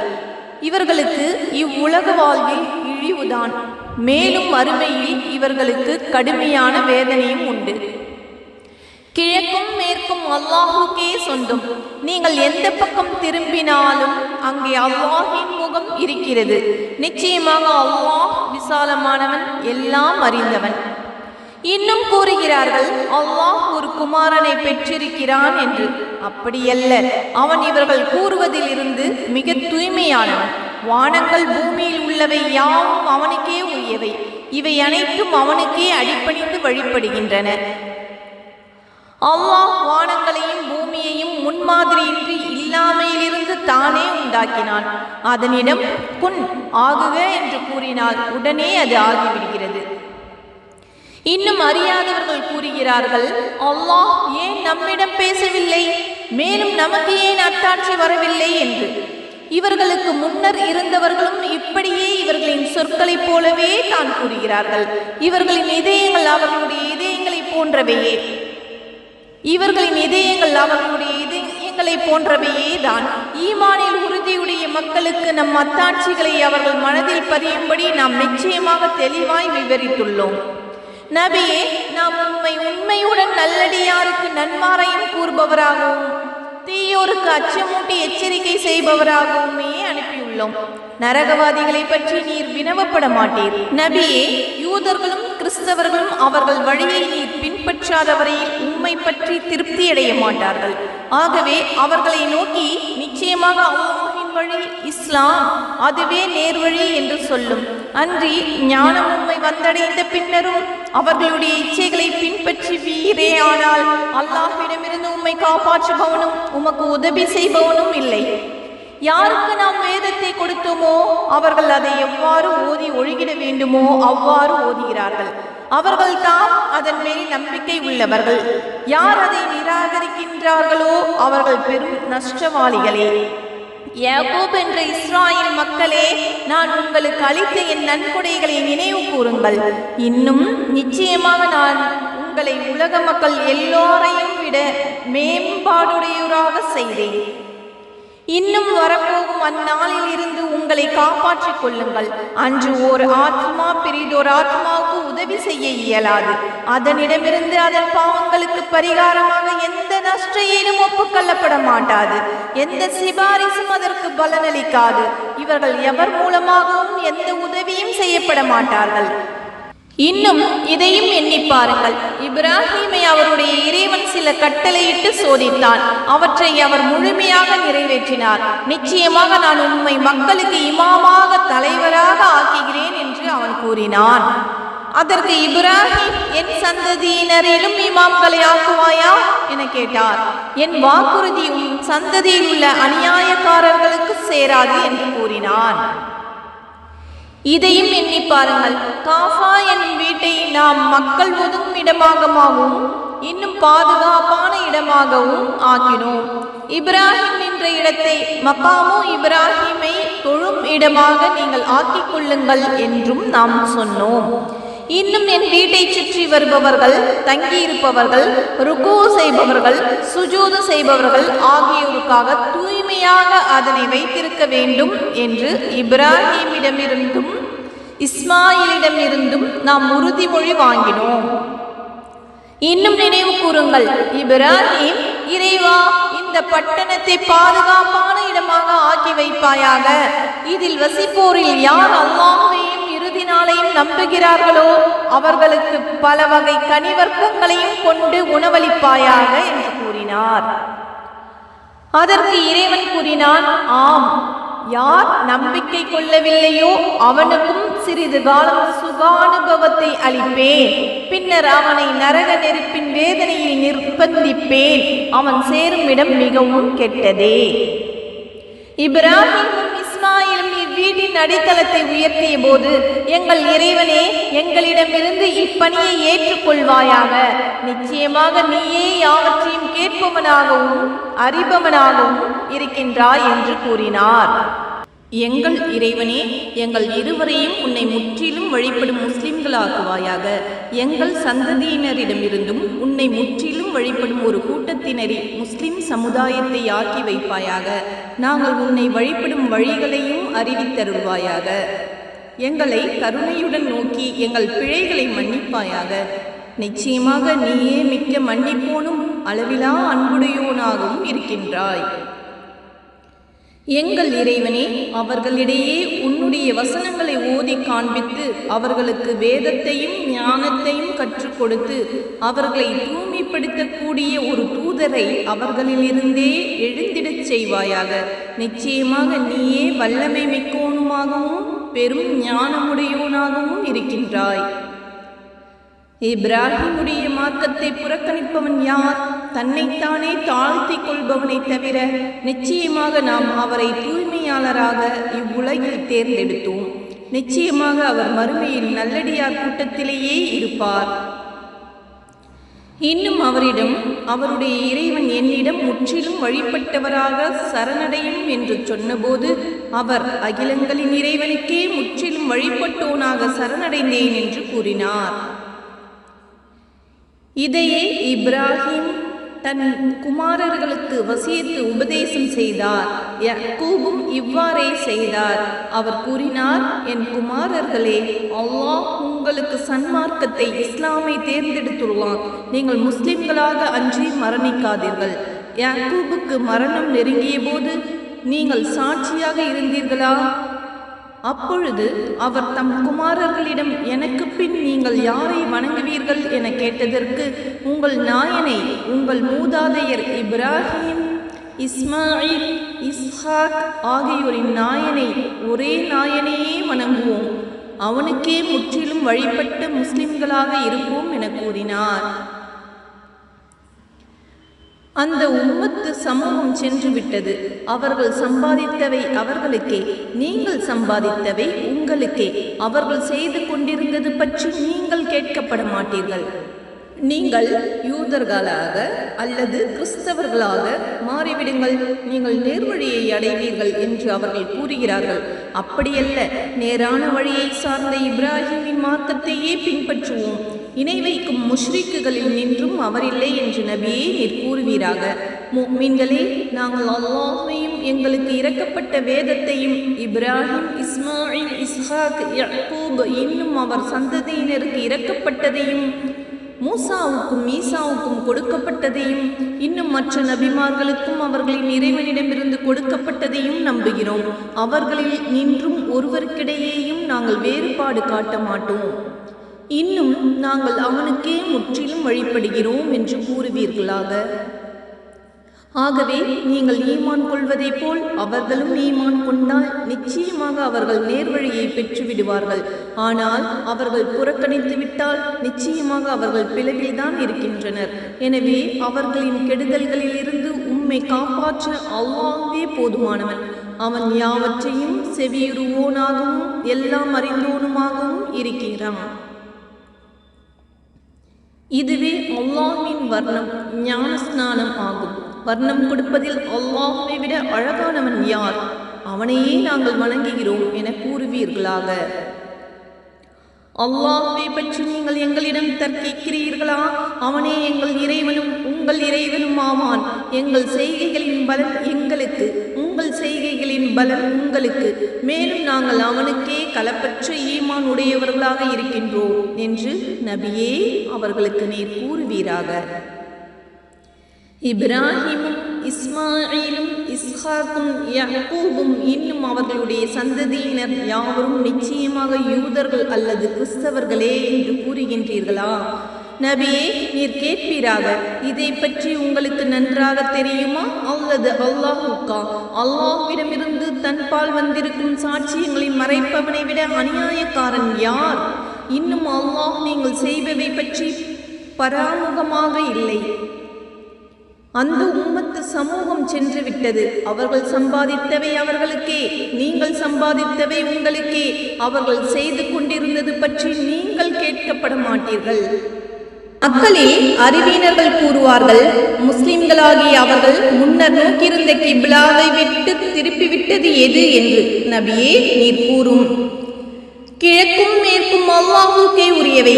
தான் நாடியவரை அவன் நேர்வழியில் நடத்திச் செல்வான் என்று. இதே முறையில் நாம் உங்களை ஒரு நடுநிலையுள்ள உம்மத்தாக சமுதாயமாக ஆக்கியுள்ளோம். அப்படி ஆக்கியது நீங்கள் மற்ற மனிதர்களின் சாட்சியாளர்களாக இருப்பதற்காகவும், ரசூல் நம் தூதர் உங்கள் சாட்சியாளராக இருப்பதற்காகவுமே ஆகும். யார் நம் தூதரை பின்பற்றுகிறார்கள், யார் அவரை பின்பற்றாமல் தம் இரு குதிங்கால்கள் மீது திருப்பி செல்கிறார்கள் என்பதை அறிவித்து விடுவான் வேண்டி கிப்லாவை நிர்ணயித்தோம். இது அல்லாஹ் நேர்வழி காட்டியோருக்கு தவிர மற்றவர்களுக்கு நிச்சயமாக ஒரு பலுவாகவே இருந்தது. அல்லாஹ் உங்கள் ஈமானை, நம்பிக்கையை வீணாக்க மாட்டான். நிச்சயமாக அல்லாஹ் மனிதர்கள் மீது மிக பெரும் கருணை காட்டுபவன், நிகரற்ற அன்புடையவன். நபியே நாம் முகம் அடிக்கடி வானத்தை நோக்கி காண்கிறோம். எனவே நீர் விரும்பும் கிப்லாவின் பக்கம் உம்மை திடமாக திருப்பி விடுகிறோம். ஆகவே நீர் இப்பொழுது மக்காவின் மஸ்ஜிதுல் ஹராம் பக்கம் முகத்தை திருப்பிக் கொள்ளும். முஸ்லிம்களே, இன்னும் நீங்கள் எங்கிருந்தாலும் தொழுகையின் போது உங்கள் முகங்களை அந்த கிப்லாவின் பக்கமே திருப்பிக் கொள்ளுங்கள். நிச்சயமாக எவர்கள் வேதம் கொடுக்கப்பட்டிருக்கின்றார்களோ அவர்கள் இது அவர்களுடைய இறைவனிடமிருந்து வந்த உண்மை என்பதை நிச்சயமாக அறிவார்கள். அல்லாஹ் அவர்கள் செய்வது பற்றி பராமுகமாக இல்லை. வேதம் கொடுக்கப்பட்டவர்களிடம் நீர் எல்லா விதமான அட்டாட்சிகளையும் கொண்டு வந்த போதிலும் அவர்கள் கிப்லாவை பின்பற்ற மாட்டார்கள். நீரும் அவர்களுடைய கிப்லாவை பின்பற்றுபவர் அல்ல. இன்னும் அவர்களில் சிலர் மற்றவர்களின் கிப்லாவை பின்பற்றுபவர்களும் அல்ல. எனவே இதை பற்றிய ஞானம் உமக்கு கிடைத்த பின் நீர் அவர்களுடைய விருப்பங்களை பின்பற்றி நடப்பீராயின் நிச்சயமாக நீர் அநியாயக்காரர்களில் ஒருவராக இருப்பீர். எவர்களுக்கு நாம் வேதங்களை கொடுத்தோமோ அவர்கள் தம் சொந்த மக்களை அறிவதை போல் இந்த உண்மையை அறிவார்கள். ஆனால் அவர்களில் ஒரு பிரிவினர் நிச்சயமாக அறிந்து கொண்டே உண்மையை மறைக்கின்றனர். கிப்லாவை பற்றிய உண்மை இறைவனிடமிருந்து வந்ததாகும். ஆகவே அதனை சந்தேகிப்போரில் ஒருவராக நீர் ஆகிவிட வேண்டாம். ஒவ்வொரு கூட்டத்தவருக்கும் தொழுகைக்கான ஒரு திசை உண்டு. அவர்கள் அதன் பக்கம் திரும்புபவர்களாக உள்ளனர். நற்செயல்களின் பால் நீங்கள் முந்திக் கொள்ளுங்கள். நீங்கள் எங்கு இருப்பினும் அல்லாஹ் உங்கள் யாவரையும் ஒன்று சேர்ப்பான். நிச்சயமாக அல்லாஹ் எல்லா பொருட்களின் மீதும் பேராற்றல் மிக்கவனாக இருக்கிறான். ஆகவே நபியே நீர் எங்கிருந்து புறப்பட்டாலும் தொழுகையின் போது முகத்தை புனித பள்ளிவாயிலின் பக்கமே திருப்பிக் கொள்வீராக. நிச்சயமாக இதுதான் இறைவனிடமிருந்து வந்த உண்மை. அல்லாஹ் நீங்கள் செய்பவை பற்றி பராமுகமாக இல்லை. ஆகவே நபியே நீர் எங்கிருந்து புறப்பட்டாலும் தொழுகையின் போது முகத்தை புனித பள்ளிவாயிலின் பக்கமே திருப்பிக் கொள்ளும். முஃமின்களே, உங்களில் அநியாயக்காரர்களை தவிர மற்ற மனிதர்கள் உங்களுடன் வீண் தர்க்கம் செய்ய இடங்கொடாமல் இருக்கும் பொருட்டு நீங்களும் எங்கே இருந்தாலும் புனித பள்ளியின் பக்கமே உங்கள் முகங்களை திருப்பிக் கொள்ளுங்கள். எனவே அவர்களுக்கு அஞ்சாதீர்கள், எனக்கே அஞ்சுங்கள். இன்னும் என்னுடைய நிஅமத்துகளை, அருட்கொடைகளை உங்கள் மீது முழுமையாக்கி வைப்பதற்கும் நீங்கள் நேர்வழியினை பெறுவதற்கும் பிறருக்கு அஞ்சாது எனக்கே அஞ்சுங்கள். இதே போன்று நாம் உங்களிலிருந்து ஒரு தூதரை நம் வசனங்களை உங்களுக்கு எடுத்து ஓதுவதற்காகவும் உங்களை தூய்மைப்படுத்துவதற்காகவும் உங்களுக்கு வேதத்தையும் ஞானத்தையும் கற்றுக் கொடுப்பதற்காகவும் இன்னும் உங்களுக்கு தெரியாமல் இருந்தவற்றை உங்களுக்கு கற்றுக் கொடுப்பதற்காகவும் அனுப்பியுள்ளோம். ஆகவே நீங்கள் என்னை நினைவு கூறுங்கள், நானும் உங்களை நினைவு கூறுவேன். இன்னும் நீங்கள் எனக்கு நன்றி செலுத்துங்கள், எனக்கு மாறு செய்யாதீர்கள். நம்பிக்கை கொண்டோரே, பொறுமையுடனும் தொழுகையுடனும் இறைவனிடம் உதவி தேடுங்கள். நிச்சயமாக அல்லாஹ் பொறுமையுடையவர்களுடன் இருக்கிறான். இன்னும் அல்லாஹ்வின் பாதையில் கொல்லப்பட்டோரை அவர்கள் இறந்து விட்டார்கள் என்று கூறாதீர்கள். அப்படியல்ல, அவர்கள் உயிர் உள்ளவர்கள். எனினும் நீங்கள் இதை உணர்ந்து கொள்ள மாட்டீர்கள். நிச்சயமாக நாம் உங்களை ஓரளவு அச்சத்தாலும் பசியாலும் பொருள்கள், உயிர்கள், விளைச்சல்கள் ஆகியவற்றின் இழப்பினாலும் சோதிப்போம். ஆனால் பொறுமையுடையோருக்கு நபியே, நீர் நன்மாராயம் கூறுவீராக. பொறுமையுடையோராகி அவர்களுக்கு துன்பம் ஏற்படும் போது நிச்சயமாக நாம் அல்லாஹுக்கே உரியவர்கள், நிச்சயமாக நாம் அவனிடமே திரும்பிச் செல்வோம் என்று கூறுவார்கள். இத்தகையோர் மீதுதான் அவர்களுடைய இறைவனின் நல்லாசியும் நற்கிருபையும் உண்டாகின்றன. இன்னும் இவர்கள் தாம் நேர்வழியை அடைந்தவர்கள். நிச்சயமாக சஃபா மர்வா என்னும் மலைகள் அல்லாஹின் அடையாளங்களில் நின்றும் உள்ளன. எனவே எவர் கஃபா என்னும் அவ்வீட்டை ஹஜ் அல்லது உம்ரா செய்வார்களோ அவர்கள் அவ்விரு மலைகளையும் சுற்றி வருதல் குற்றமல்ல. இன்னும் எவன் ஒருவன் உபரியாக நற்கருமங்கள் செய்கிறானோ அவனுக்கு நிச்சயமாக அல்லாஹ் நன்றி எறிதல் காண்பிப்பவனாகவும் அவனுடைய நற்செயல்களை நன்கறிந்தவனாகவும் இருக்கின்றான். நாம் அருளிய தெளிவான அத்தாட்சிகளையும் நேர்வழியையும் அதனை நாம் வேதத்தில் மனிதர்களுக்காக விளக்கிய பின்னரும் யார் மறைக்கின்றார்களோ நிச்சயமாக அவர்களை அல்லாஹ் சபிக்கிறான். மேலும் அவர்களை சபிப்பதற்கு உரிமை உடையவர்களும் சபிக்கிறார்கள். எவர்கள் பாவ மன்னிப்பு தேடி தங்களை திருத்திக் கொண்டு தாங்கள் மறைத்தவற்றை தெளிவுபடுத்திக் கொண்டார்களோ அவர்களை தவிர மற்றவர்கள் சாபத்திற்குரியவர்கள். அவர்களை நான் மன்னித்து விடுகிறேன். நான் மன்னிப்பவனாகவும் கிருபையுடையோனாகவும் இருக்கின்றேன். யார் இவ்வேத உண்மைகளை நிராகரிக்கிறார்களோ இன்னும் நிராகரிக்கும் காஃபிர்களாகவே மறித்தும் விடுகிறார்களோ நிச்சயமாக அவர்கள் மீது அல்லாஹ்வுடைய மலக்குகளுடையவும் மனிதர்கள் அனைவருடையவும் சாபம் உண்டாகும். அவர்கள் அச்சாபத்திலேயே என்றென்றும் இருப்பார்கள். அவர்களுடைய வேதனை லேசாக்கப்பட மாட்டாது. மேலும் மன்னிப்பு கோர அவர்களுக்கு அவகாசமும் கொடுக்கப்பட மாட்டாது. மேலும் உங்கள் நாயன் ஒரே நாயன், அவனை தவிர வேறு நாயன் இல்லை. அவன் அளவற்ற அருளாளன், நிகரற்ற அன்புடையோன்.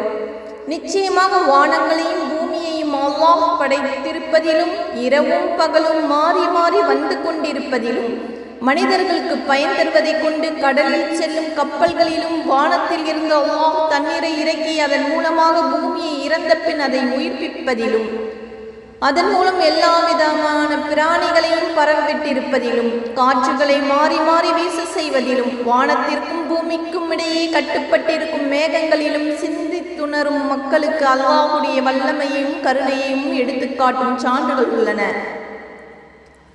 அல்லாஹ் அல்லாதவர்களை அவனுக்கு இணையாக வைத்துக் கொண்டு அவர்களை அல்லாஹ்வை நேசிப்பதற்கொப்ப நேசிப்போரும் மனிதர்கள் இருக்கிறார்கள்.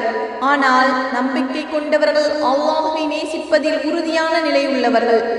இன்னும் இணை வைக்கும் அக்கிரமக்காரர்களுக்கு பார்க்க முடியுமானால் அல்லாஹ் தரவிருக்கும் வேதனை எப்படி இருக்கும் என்பதை கண்டு கொள்வார்கள். அனைத்து வல்லமையும் அல்லாஹுக்கே சொந்தமானது. நிச்சயமாக தண்டனை கொடுப்பதில் அல்லாஹ் மிகவும் கடுமையானவன் என்பதையும் கண்டு கொள்வார்கள். இத்தவறான வழியில் யாரை பின்பற்றினார்களோ அத்தலைவர்கள் தம்மை பின்பற்றியோரை கைவிட்டு விடுவார்கள். இன்னும் அவர்கள் வேதனையை காண்பார்கள். அவர்களிடையே இருந்தே தொடர்புகள் யாவும் அறுபட்டுவிடும். அத்தலைவர்களை பின்பற்றியவர்கள் கூறுவார்கள், நமக்கு உலகில் வாழ இன்னொரு வாய்ப்பு கிடைக்குமானால் அத்தலைவர்கள் நம்மை கைவிட்டு விட்டதைப் போல் நாமும் அவர்களை கைவிட்டு விடுவோம். இவ்வாறே அல்லாஹ் அவர்கள் செய்த செயல்களை அவர்களுக்கு பெருந்துக்கம் அளிப்பதாக எடுத்து காட்டுவான். அன்றியும் அவர்கள் நரக நெருப்பினின்றும் வெளியேறுகிறவர்களும் அல்லர். மனிதர்களே, பூமியில் உள்ள பொருட்களில் அனுமதிக்கப்பட்டவற்றையும் பரிசுத்தமானவற்றையும் உண்ணுங்கள். ஷைத்தானின் அடிச்சுவடுகளை பின்பற்றாதீர்கள். நிச்சயமாக அவன் உங்களுக்கு பகிரங்கமான பகைவனாவான். நிச்சயமாக அவன் தீயவற்றையும் மானக்கேடானவற்றையும் செய்யும்படியும் அல்லாஹ்வை பற்றி நீங்கள் அறியாததை கூறும்படியும் உங்களை ஏவுகிறான். மேலும் அல்லாஹ் இறக்கி வைத்த வேதத்தை பின்பற்றுங்கள் என்று அவர்களிடம் கூறப்பட்டால் அவர்கள் அப்படியல்ல, எங்களுடைய மூதாதையர்கள் எந்த வழியில் நடக்க கண்டோமோ அந்த வழியையே நாங்களும் பின்பற்றுகிறோம் என்று கூறுகிறார்கள். என்ன, அவர்களுடைய மூதாதையர்கள் எதையும் விளங்காதவர்களாகவும் நேர்வழி பெறாதவர்களாகவும் இருந்தால் கூடவா? அந்த காஃபிர்களுக்கு உதாரணம் என்னவென்றால், ஒரு ஆடு மாடு மேய்ப்பவனின் கூப்பாட்டையும் கூச்சலையும் தவிர வேறெதையும் கேட்டு அறிய இயலாதவை போன்றவர்கள். அவர்கள் செவிடர்களாகவும் ஊமையர்களாகவும் குருடர்களாகவும் இருக்கின்றனர். அவர்கள் எந்த நற்போதனையும் உணர்ந்து கொள்ள மாட்டார்கள். நம்பிக்கை கொண்டவர்களே, நாம் உங்களுக்கு அளித்துள்ளவற்றில் தூய்மையானவற்றையே உண்ணுங்கள். நீங்கள் அல்லாஹ்வையே வணங்குபவர்களாக இருப்பீர்களாயின் அல்லாஹுக்கு நன்றி செலுத்தி வாருங்கள். தானாகவே செத்ததும் இரத்தமும் பன்றியின் மாமிசமும் அல்லாஹ் அல்லாத பெயர் சொல்லப்பட்டதும் ஆகியவைகளை தான் உங்கள் மீது ஹராமாக ஆக்கியிருக்கிறான். ஆனால் எவரேனும் பாவம் செய்யாத நிலையில் வரம்பு மீறாமல் இவற்றை உண்ண நிர்பந்திக்கப்பட்டால் அவர் மீது குற்றமில்லை. நிச்சயமாக அல்லாஹ் கருணை மிக்கோனும் மன்னிப்பவனுமாக இருக்கின்றான். எவர் அல்லாஹ் வேதத்தில் அருளியவற்றை மறைத்து அதற்கு கிரயமாக சொற்பத்தொகை பெற்றுக்கொள்கிறார்களோ நிச்சயமாக அவர்கள் தங்கள் வயிறுகளில் நெருப்பை தவிர வேறு எதனையும் உட்கொள்ளவில்லை. மறுமை நாளில் அல்லாஹ் அவர்களிடம் பேசவும் மாட்டான், அவர்களை பரிசுத்தமாகவும் மாட்டான். அவர்களுக்கு துன்புறுத்தும் வேதனையும் உண்டு. அவர்கள் தாம் நேர்வழிக்கு பதிலாக வழிகேட்டையும் மன்னிப்பிற்கு பதிலாக வேதனையையும் விலைக்கு வாங்கி கொண்டவர்கள். இவர்களை நரக நெருப்பை சகித்து கொள்ள செய்தது எது? இதற்கு காரணம், நிச்சயமாக அல்லாஹ் இவ்வேதத்தை உண்மையுடன் அருள் செய்தான். நிச்சயமாக இன்னும் இவ்வேதத்திலே கருத்து வேறுபாடு கொண்டவர்கள் சத்தியத்தை விட்டும் பெரும் பிளவிலேயே இருக்கின்றனர். புண்ணியம் என்பது உங்கள் முகங்களை கிழக்கிலோ மேற்கிலோ திருப்பிக் கொள்வதில் இல்லை. ஆனால் புண்ணியம் என்பது அல்லாஹ்வின் மீதும் இறுதி தீர்ப்பு நாளின் மீதும் மலக்குகளின் மீதும் வேதத்தின் மீதும் நபிமார்கள் மீதும் ஈமான் கொள்ளுதல், தன் பொருளை இறைவன் மேலுள்ள நேசத்தின் காரணமாக பந்துகளுக்கும் அனாதைகளுக்கும் மிஸ்கீன் ஏழைகளுக்கும் வழிபோக்கர்களுக்கும் யாசிப்பவர்களுக்கும் அடிமைகள் கடனாளிகள் போன்றோரின் மீட்புக்காகவும் செலவு செய்தல். இன்னும் தொழுகையை ஒழுங்காக கடைபிடித்து முறையாக ஜகாத் கொடுத்து வருதல், இவையே புண்ணியமாகும். இன்னும் தாம் வாக்களித்தால் தம் வாக்குறுதிகளை நிறைவேற்றுவோரும் வறுமை இழப்பு போன்ற துன்பத்திலும் நோய் நொடிகள் போன்றவற்றின் கஷ்டத்திலும் யுத்த சமயத்திலும் உறுதியுடனும் பொறுமையுடனும் இருப்போரும் தான் நன்னெறியாளர்கள். இன்னும் அவர்கள்தாம் முத்தகீன்கள், பயபக்தியுடையவர்கள். ஈமான் கொண்டோரே, கொலைக்காக பழி தீர்ப்பது உங்கள் மீது விதிக்கப்பட்டுள்ளது. சுதந்திரமுடையவனுக்கு சுதந்திரமுடையவன், அடிமைக்கு அடிமை, பெண்ணுக்கு பெண் இருப்பினும் கொலை செய்த அவனுக்கு அவனது முஸ்லிம் சகோதரன் ஆகிய கொலையுண்டவனின் வாரிசுகளால் ஏதும் மன்னிக்கப்படுமானால் வழக்கமான முறையை பின்பற்றி இதற்காக நிர்ணயிக்கப்பெறும் நஷ்ட ஈட்டை கொலை செய்தவன் பெருந்தன்மையுடனும் நன்றி அறிதலுடனும் செலுத்திடல் வேண்டும். இது உங்கள் இறைவனிடமிருந்து கிடைத்த சலுகையும் கிருபையும் ஆகும். ஆகவே இதன் பிறகு உங்களில் யார் வரம்பு மீறுகிறாரோ அவருக்கு கடுமையான வேதனை உண்டு. நல்லறிவாளர்களே, கொலைக்கு பழி தீர்க்கும் இவ்விதியின் மூலமாக உங்களுக்கு வாழ்வுண்டு. இத்தகைய குற்றங்கள் பெருகாமல் நீங்கள் உங்களை தீமைகளில் நின்று காத்து கொள்ளலாம். உங்களில் எவருக்கு மரணம் நெருங்கிவிடுகிறதோ அவர் ஏதேனும் பொருள் விட்டு செல்பவராக இருப்பின் அவர் தம் பெற்றோருக்கும் பந்துகளுக்கும் முறைப்படி வசியத்து மரண சாசனம் செய்வது விதியாக்கப்பட்டிருக்கிறது. இதை நியாயமான முறையில் நிறைவேற்றுவது முத்தகீன்கள் பயபக்தியுடையோர் மீது கடமையாகும். வசியத்தை மரண சாசனத்தை கேட்ட பின்னர் எவரேனும் ஒருவர் அதை மாற்றினால் நிச்சயமாக அதன் பாவமெல்லாம் யார் அதை மாற்றுகிறார்களோ அவர்கள் மீதே சாரும். நிச்சயமாக அல்லாஹ் யாவற்றையும் கேட்பவனாகவும் அறிபவனாகவும் இருக்கின்றான். ஆனால் வசியத்து செய்பவரிடம் பாரபட்சம் போன்ற தவறோ அல்லது மனமுரண்டான அநீதமோ இருப்பதை அஞ்சி ஒருவர் சம்பந்தப்பட்டவர்களிடையே சமாதானம் செய்து அந்த வசியத்தை சீர் செய்தால் அப்படி செய்பவர் மீது குற்றமில்லை. நிச்சயமாக அல்லாஹ் மன்னிப்பவனாகவும் நிகரற்ற அன்புடையோனுமாகவும் இருக்கிறான். ஈமான் கொண்டோர்களே, உங்களுக்கு முன் இருந்தவர்கள் மீது நோன்பு விதிக்கப்பட்டிருந்தது விதிக்கப்பட்டிருப்பது போல் உங்கள் மீதும் அது விதிக்கப்பட்டுள்ளது. அதன் மூலம் நீங்கள் இறையச்சமுடையோர் ஆகலாம். இவ்வாறு விதிக்கப்பெற்ற நோன்பு சில குறிப்பிட்ட நாட்களில் கடமையாகும். ஆனால் அந்நாட்களில் உங்களில் எவரேனும் நோயாளியாகவோ அல்லது பயணத்திலோ இருந்தால் அவர் அக்குறிப்பிட்ட நாட்களின் நோன்பை மற்ற நாட்களில் கணக்கிட்டு நோற்றுவிடவும். எனினும் அதற்கு சக்தி பெற்றிருப்போர் அதற்கு பரிகாரமாக ஒரு ஏழைக்கு உணவளிக்க வேண்டும். எனினும் எவரேனும் உபரியாக நன்மை செய்தால் அது அவருக்கு நல்லது. ஆயினும் நீங்கள் நோன்பின் பலனை அறிவீர்களானால் நீங்கள் நோன்பு நோற்பதே உங்களுக்கு நன்மையாகும்.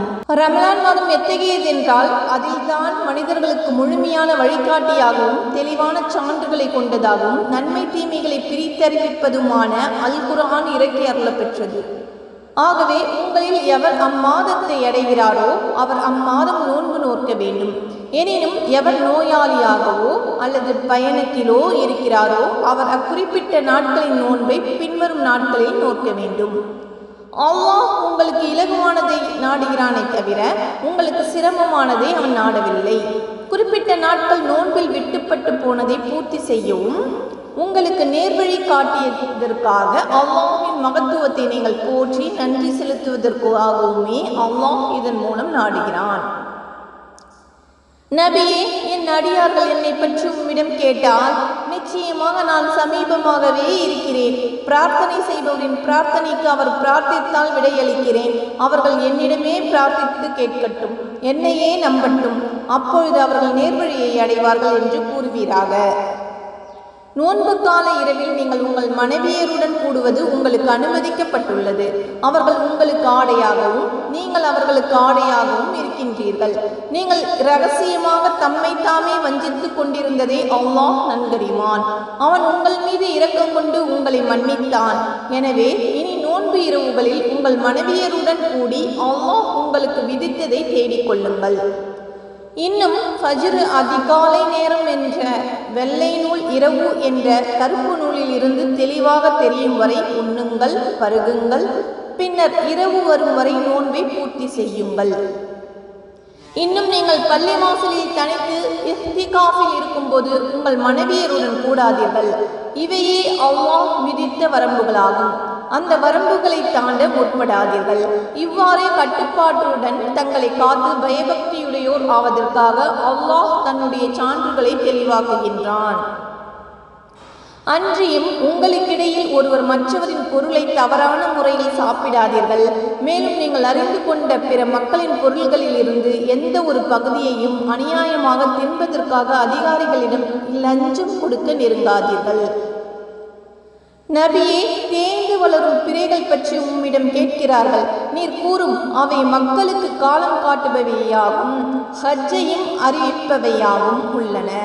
முஃமின்களே, ஹஜ்ஜை நிறைவேற்றிய பிறகு உங்கள் வீடுகளுக்குள் மேற்புறமாக வருவதில் புண்ணியம் எதுவும் வந்து விடுவது இல்லை.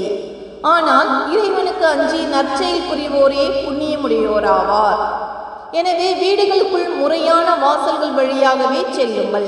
நீங்கள் வெற்றியடையும் பொருட்டு அல்லாஹ் அஞ்சி நடந்து கொள்ளுங்கள். உங்களை எதிர்த்து போர் புரிபவர்களுடன் நீங்களும் அல்லாஹ்வின் பாதையில் போரிடுங்கள். ஆனால் வரம்பு மீறாதீர்கள். நிச்சயமாக அல்லாஹ் வரம்பு மீறுபவர்களை நேசிப்பதில்லை. உங்களை வெட்டிய அவர்கள் எங்கே காண கிடைப்பினும் அவர்களை கொல்லுங்கள். இன்னும் அவர்கள் உங்களை எங்கிருந்து வெளியேற்றினார்களோ அங்கிருந்து அவர்களை வெளியேற்றுங்கள். ஏனெனில் ஃபித்னா, குழப்பமும் கலகமும் உண்டாக்குதல் கொலை செய்வதை விட கொடியதாகும். இருப்பினும் மஸ்ஜிதுல் ஹராமில் அவர்கள் முதலில் உங்களிடம் சண்டையிடாத வரையில் நீங்கள் அவர்களுடன் சண்டையிடாதீர்கள். ஆனால் அங்கும் அவர்கள் உங்களுடன் சண்டையிட்டால் நீங்கள் அவர்களை கொல்லுங்கள். இதுதான் நிராகரிப்போருக்கு உரிய கூலியாகும்.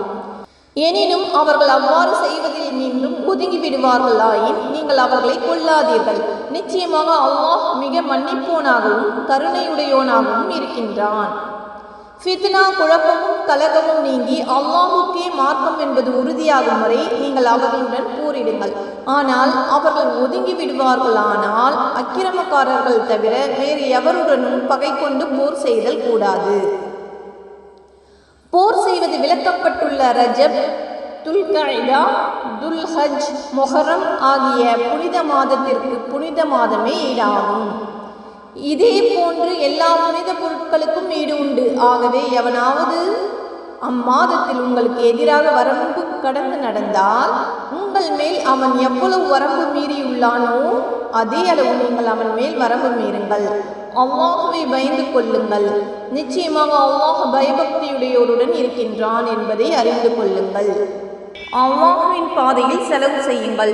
இன்னும் உங்கள் கைகளாலேயே உங்களை அழிவின் பக்கம் கொண்டு செல்லாதீர்கள். இன்னும் நன்மை செய்யுங்கள். நிச்சயமாக அல்லாஹ் முஹ்சின்களை நன்மை செய்வோரை நேசிக்கின்றான்.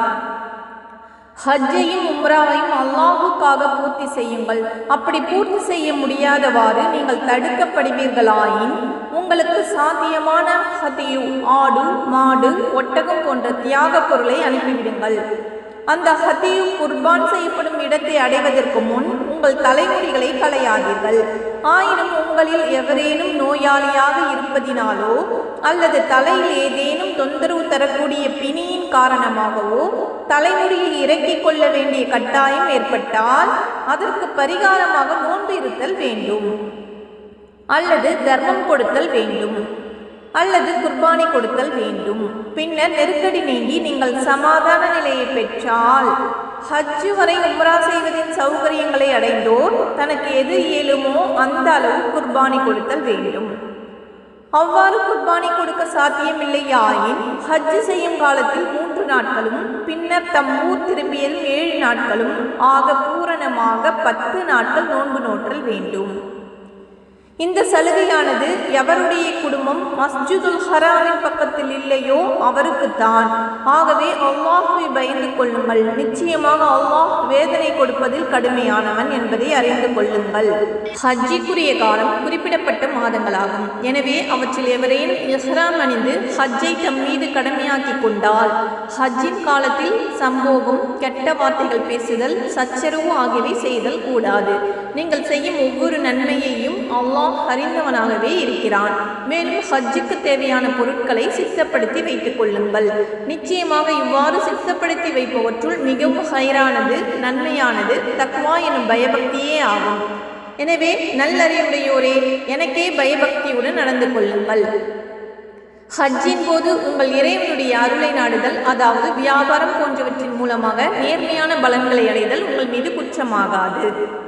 பின்னர் அரஃபாத்தில் இருந்து திரும்பும்போது மஷ்அருல் ஹராம் என்னும் தலத்தில் அல்லாஹ்வை திக்ரு தியானம் செய்யுங்கள்.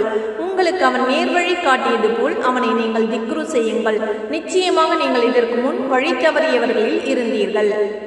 பிறகு நீங்கள் மற்ற மனிதர்கள் திரும்புகின்ற முஸ்தலிஃபா என்னும் இடத்தில் இருந்து நீங்களும் திரும்பிச் செல்லுங்கள். அங்கு, அதாவது மினாவில் அல்லாஹ்விடம் மன்னிப்பு கேளுங்கள். நிச்சயமாக அல்லாஹ் மிக்க மன்னிப்போனாகவும் மிக்க கருணையுடையோனாகவும் இருக்கின்றான். ஆகவே உங்களுடைய ஹஜ்ஜி கிரியைகள் முடித்ததும் நீங்கள் இதற்கு முன்னர் உங்கள் தந்தையரை நினைவு கூர்ந்து சிறப்பித்ததை போல் இன்னும் அழுத்தமாக அதிகமாக அல்லாஹ்வை நினைவு கூர்ந்து திக்ரு செய்யுங்கள். மனிதர்களில் சிலர், எங்கள் இறைவனே, இவ்வுலகிலேயே எல்லாவற்றையும் எங்களுக்கு தந்துவிடு என்று கூறுகிறார்கள்.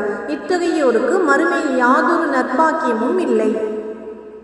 இன்னும் அவர்களில் சிலர், ரப்பனா, எங்கள் இறைவனே, எங்களுக்கு இவ்வுலகில் நற்பாக்கியங்களை தந்தருள்வாயாக, மறுமையிலும் நற்பாக்கியங்களை தந்தருள்வாயாக, இன்னும் எங்களை நரக நெருப்பின் வேதனையிலிருந்தும் காத்தருள்வாயாக என கேட்போரும் அவர்களில் உண்டு. இம்மை மறுமை இரண்டிலும் நற்பேறுகளை கேட்கின்ற அவர்களுக்குத்தான் அவர்கள் சம்பாதித்த நற்பாக்கியங்கள் உண்டு. தவிர அல்லாஹ் கணக்கெடுப்பதில் மிக தீவிரமானவன். குறிப்பிடப்பட்ட நாட்களில் அல்லாஹ்வை திக்ரு செய்யுங்கள்.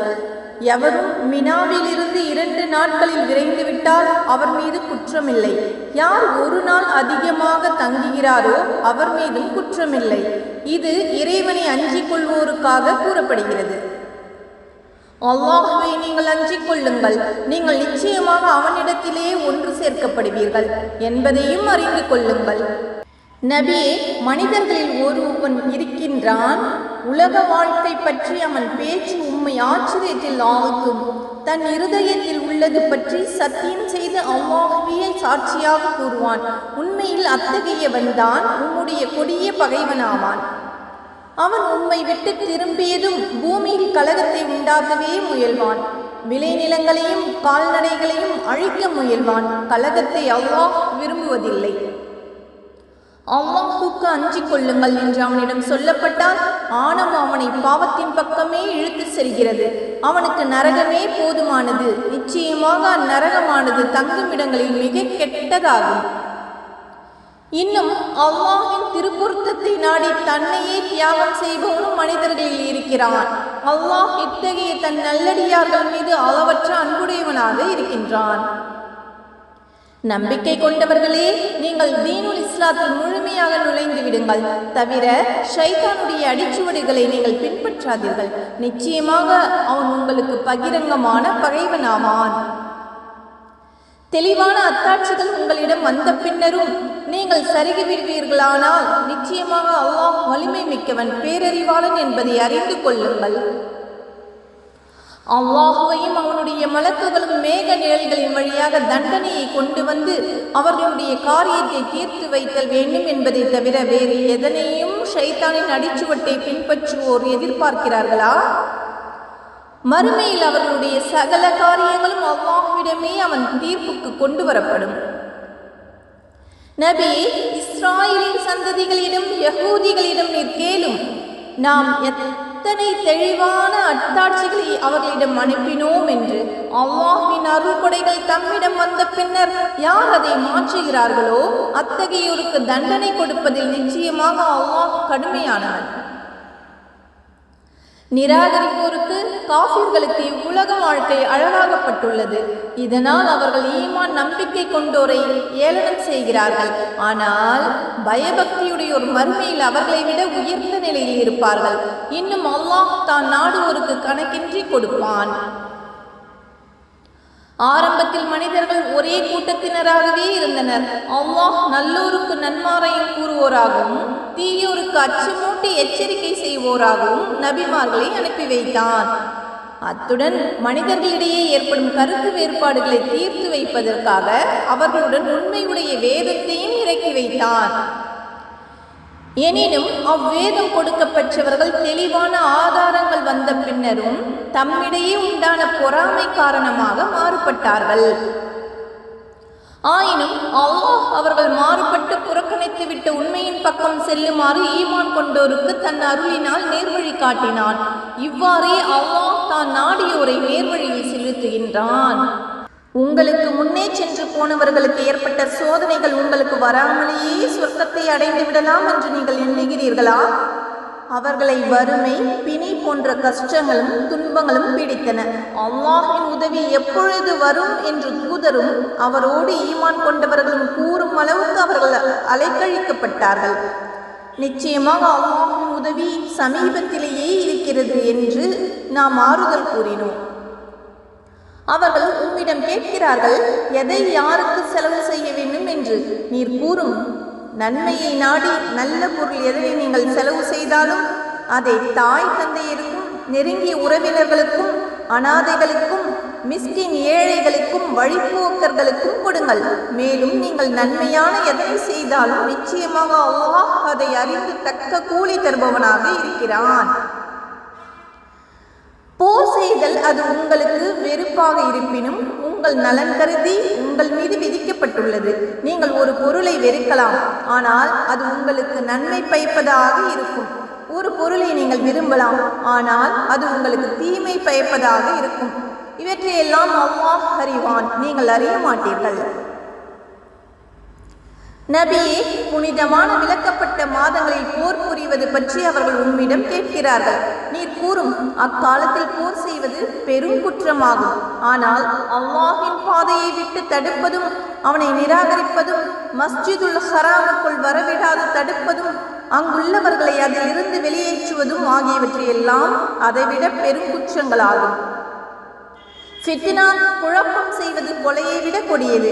அவர்களுக்கு இயன்றால் உங்கள் மார்க்கத்தில் இருந்து உங்களை திருப்பி விடும் வரை உங்களுடன் போர் செய்வதை நிறுத்த மாட்டார்கள். உங்களில் எவரேனும் ஒருவர் தம்முடைய மார்க்கத்தில் இருந்து திரும்பி காஃபிராக நிராகரிப்பவராக இறந்துவிட்டால் அவர்களின் நற்கர்மங்கள் உலகத்திலும் மறு உலகத்திலும் பலம் தராமல் அழிந்துவிடும்.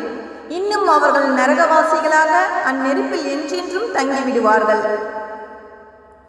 நம்பிக்கை கொண்டோரும் காஃபிர்களின் கொடுமைகளால் நாட்டை விட்டு துறந்தவர்களும் அல்லாஹின் பாதை பாதையில் அறப்போர் செய்தோரும் அல்லாஹ்வின் கருணையை ரஹ்மத்தை நிச்சயமாக எதிர்பார்க்கிறார்கள். மேலும் அல்லாஹ் மிகவும் மன்னிப்போனாகவும் பேரன்புடையோனாகவும் இருக்கின்றான். நபியே, மதுபானத்தையும் சூதாட்டத்தையும் பற்றி அவர்கள் உம்மிடம் கேட்கின்றனர். நீர் கூறும், அவ்விரண்டிலும் பெரும் பாவம் இருக்கிறது. மனிதர்களுக்கு அவற்றில் சில பலன்களும் உண்டு. ஆனால் அவ்விரண்டிலும் உள்ள பாவம் அவ்விரண்டிலும் உள்ள பலனை விட பெரிது. நபியே, தர்மத்திற்காக எதை செலவு செய்ய வேண்டும் என்று அவர்கள் உம்மிடம் கேட்கின்றனர். உங்கள் தேவைக்கு வேண்டியது போக மீதமானவற்றை செலவு செய்யுங்கள் என்று கூறுவீராக. நீங்கள் சிந்தித்து உணரும் பொருட்டு அல்லாஹ் தன் வசனங்களின் மத்தாட்சிகளையும் இவ்வாறு விவரிக்கின்றான். மேற்கூறிய இரண்டும் இவ்வுலகிலும் மறுமையிலும் என்ன பலன்களை தரும் என்பதை பற்றி நீங்கள் தெளிவு பெறுவதற்காக தன் வசனங்களை அவ்வாறு விளக்குகிறான். மேற்கூறிய இரண்டும் இவ்வுலகிலும் மறுமையிலும் என்ன பலன்களை தரும் என்பதை பற்றி நீங்கள் தெளிவு பெறுவதற்காக தன் வசனங்களை அவ்வாறு விளக்குகிறான். அனாதைகளை பற்றி அவர்கள் உம்மிடம் கேட்கின்றனர். நீர் கூறுவீராக, அவர்களுடைய காரியங்களை சீராக்கி வைத்தல் மிகவும் நல்லது. நீங்கள் அவர்களுடன் கலந்து வசிக்க நேரிட்டால் அவர்கள் உங்கள் சகோதரர்களே ஆவார்கள். இன்னும் அல்லாஹ் குழப்பம் உண்டாக்குபவனை சரி செய்பவன் என்றும் பிரித்தறிகிறான். அல்லாஹ் நாடியிருந்தால் உங்களை கஷ்டத்திற்குள்ளாக்கி இருப்பான். நிச்சயமாக அல்லாஹ் மிகைத்தவன், ஞானமிக்கவன். அல்லாஹுக்கு இணை வைக்கும் பெண்களை அவர்கள் நம்பிக்கை கொள்ளும் வரை நீங்கள் திருமணம் செய்து கொள்ளாதீர்கள். இணை வைக்கும் ஒரு பெண் உங்களை கவரக்கூடியவளாக இருந்த போதிலும் அவளை விட முஃமினான ஒரு அடிமை பெண் நிச்சயமாக மேலானவள் ஆவாள். அவ்வாறே இணை வைக்கும் ஆண்களுக்கு அவர்கள் நம்பிக்கை கொள்ளும் வரை முஃமினான பெண்களுடன் நீங்கள் திருமணம் செய்து வைக்காதீர்கள். இணை வைக்கும் ஆண் உங்களுக்கு கவர்ச்சி ஊட்டுபவனாக இருந்த போதிலும் ஒரு முஃமினான அடிமை அவனை விட மேலானவன். நிராகரிப்போராகிய இவர்கள் உங்களை நரக நெருப்பின் பக்கம் அழைக்கின்றார்கள். ஆனால் அல்லாஹ்வோ தன் கிருபையால் சொர்க்கத்தின் பக்கமும் மன்னிப்பின் பக்கமும் அழைக்கின்றான். மனிதர்கள் படிப்பினை பெறுவதற்காக தன் வசனங்களை அவன் தெளிவாக விளக்குகிறான். மாதவிடாய் பற்றியும் உம்மிடம் வினவுகிறார்கள். நீ கூறும், அது ஒரு உபாதையான தீட்டு ஆகும். ஆகவே மாதவிடாயின் போது பெண்களை விட்டும் விலகி இருங்கள். அவர்கள் தூய்மையாகும் வரை அவர்களை அணுகாதீர்கள். அவர்கள் தூய்மை அடைந்த பின் அல்லாஹ் எப்படி கட்டளையிட்டிருக்கின்றானோ அதன்படி அவர்களிடம் செல்லுங்கள். பாவங்களை விட்டு மீள்பவர்களை நிச்சயமாக அல்லாஹ் நேசிக்கிறான். இன்னும் தூய்மையாக இருப்போரையும் நேசிக்கின்றான். உங்கள் மனைவியர் உங்கள் விளைநிலங்கள் ஆவார்கள். எனவே உங்கள் விருப்பப்படி உங்கள் விளைநிலங்களுக்கு செல்லுங்கள். உங்கள் ஆத்மாக்களுக்காக முற்கூட்டியே நற்கர்மங்களின் பலனை அனுப்புங்கள். அல்லாஹுக்கு அஞ்சுங்கள். மறுமையில் அவனை சந்திக்க வேண்டும் என்பதை உறுதியாக அறிந்து கொள்ளுங்கள். நம்பிக்கை கொண்டவர்களுக்கு நற்செய்தி கூறுவீராக. இன்னும் நீங்கள் அல்லாஹ்வை கொண்டு சத்தியம் செய்வதனால் நீங்கள் நற்கர்மங்கள் செய்தல், இறைபக்தியுடன் நடத்தல், மனிதர்களிடையே சமாதானம் செய்து வைத்தல் போன்றவற்றில் அவனை ஒரு தடையாக செய்து விடாதீர்கள். அல்லாஹ் யாவற்றையும் செவியுறுவோனாகவும் நன்கறிபவனாகவும் இருக்கின்றான். யோசனையின்றி நீங்கள் செய்யும் வீணான சத்தியங்களுக்காக அல்லாஹ் உங்களை குற்றம் பிடிக்க மாட்டான். ஆனால் உங்களுடைய இதயங்கள் வேண்டுமென்றே சம்பாதித்துக் கொண்டதை பற்றி உங்களை குற்றம் பிடிப்பான். இன்னும் அல்லாஹ் மன்னிப்போனாகவும் மிக்க பொறுமையுடையோனுமாகவும் இருக்கின்றான். தங்கள் மனைவியருடன் கூடுவதில்லை என்று சத்தியம் செய்து கொண்டு விலகி இருப்பவர்களுக்கு 4 மாத தவணை உள்ளது. எனவே அதற்குள் அவர்கள் மீண்டும் சேர்ந்து கொண்டால் நிச்சயமாக அல்லாஹ் மன்னிப்போனாகவும் மிக்க கருணையுடையோனுமாகவும் இருக்கின்றான்.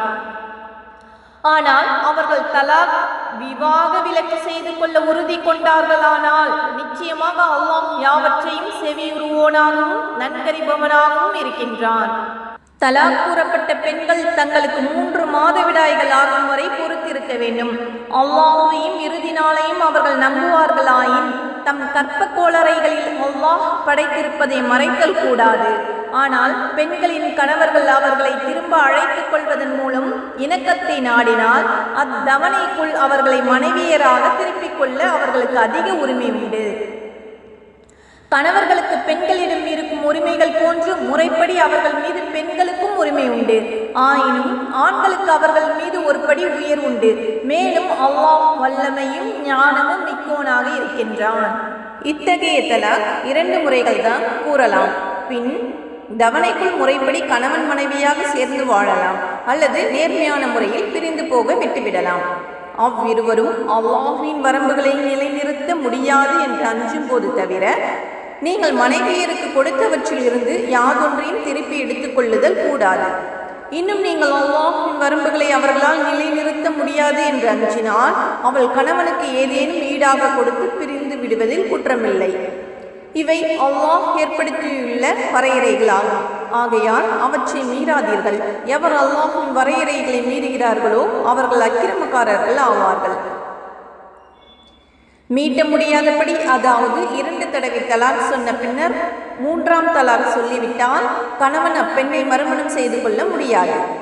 ஆனால் அவள் வேறு ஒருவனை மணந்து அவனும் அவளை தலாக் சொன்னால் அதன் பின் முதற்கணவன் மனைவி சேர்ந்து வாழ நாடினால் அதன் மூலம் அல்லாஹ்வுடைய வரம்புகளை நிலைநிறுத்த முடியும் என்று எண்ணினால் அவர்கள் இருவரும் மறுமணம் செய்து கொண்டு மணவாழ்வில் மீள்வது குற்றமல்ல.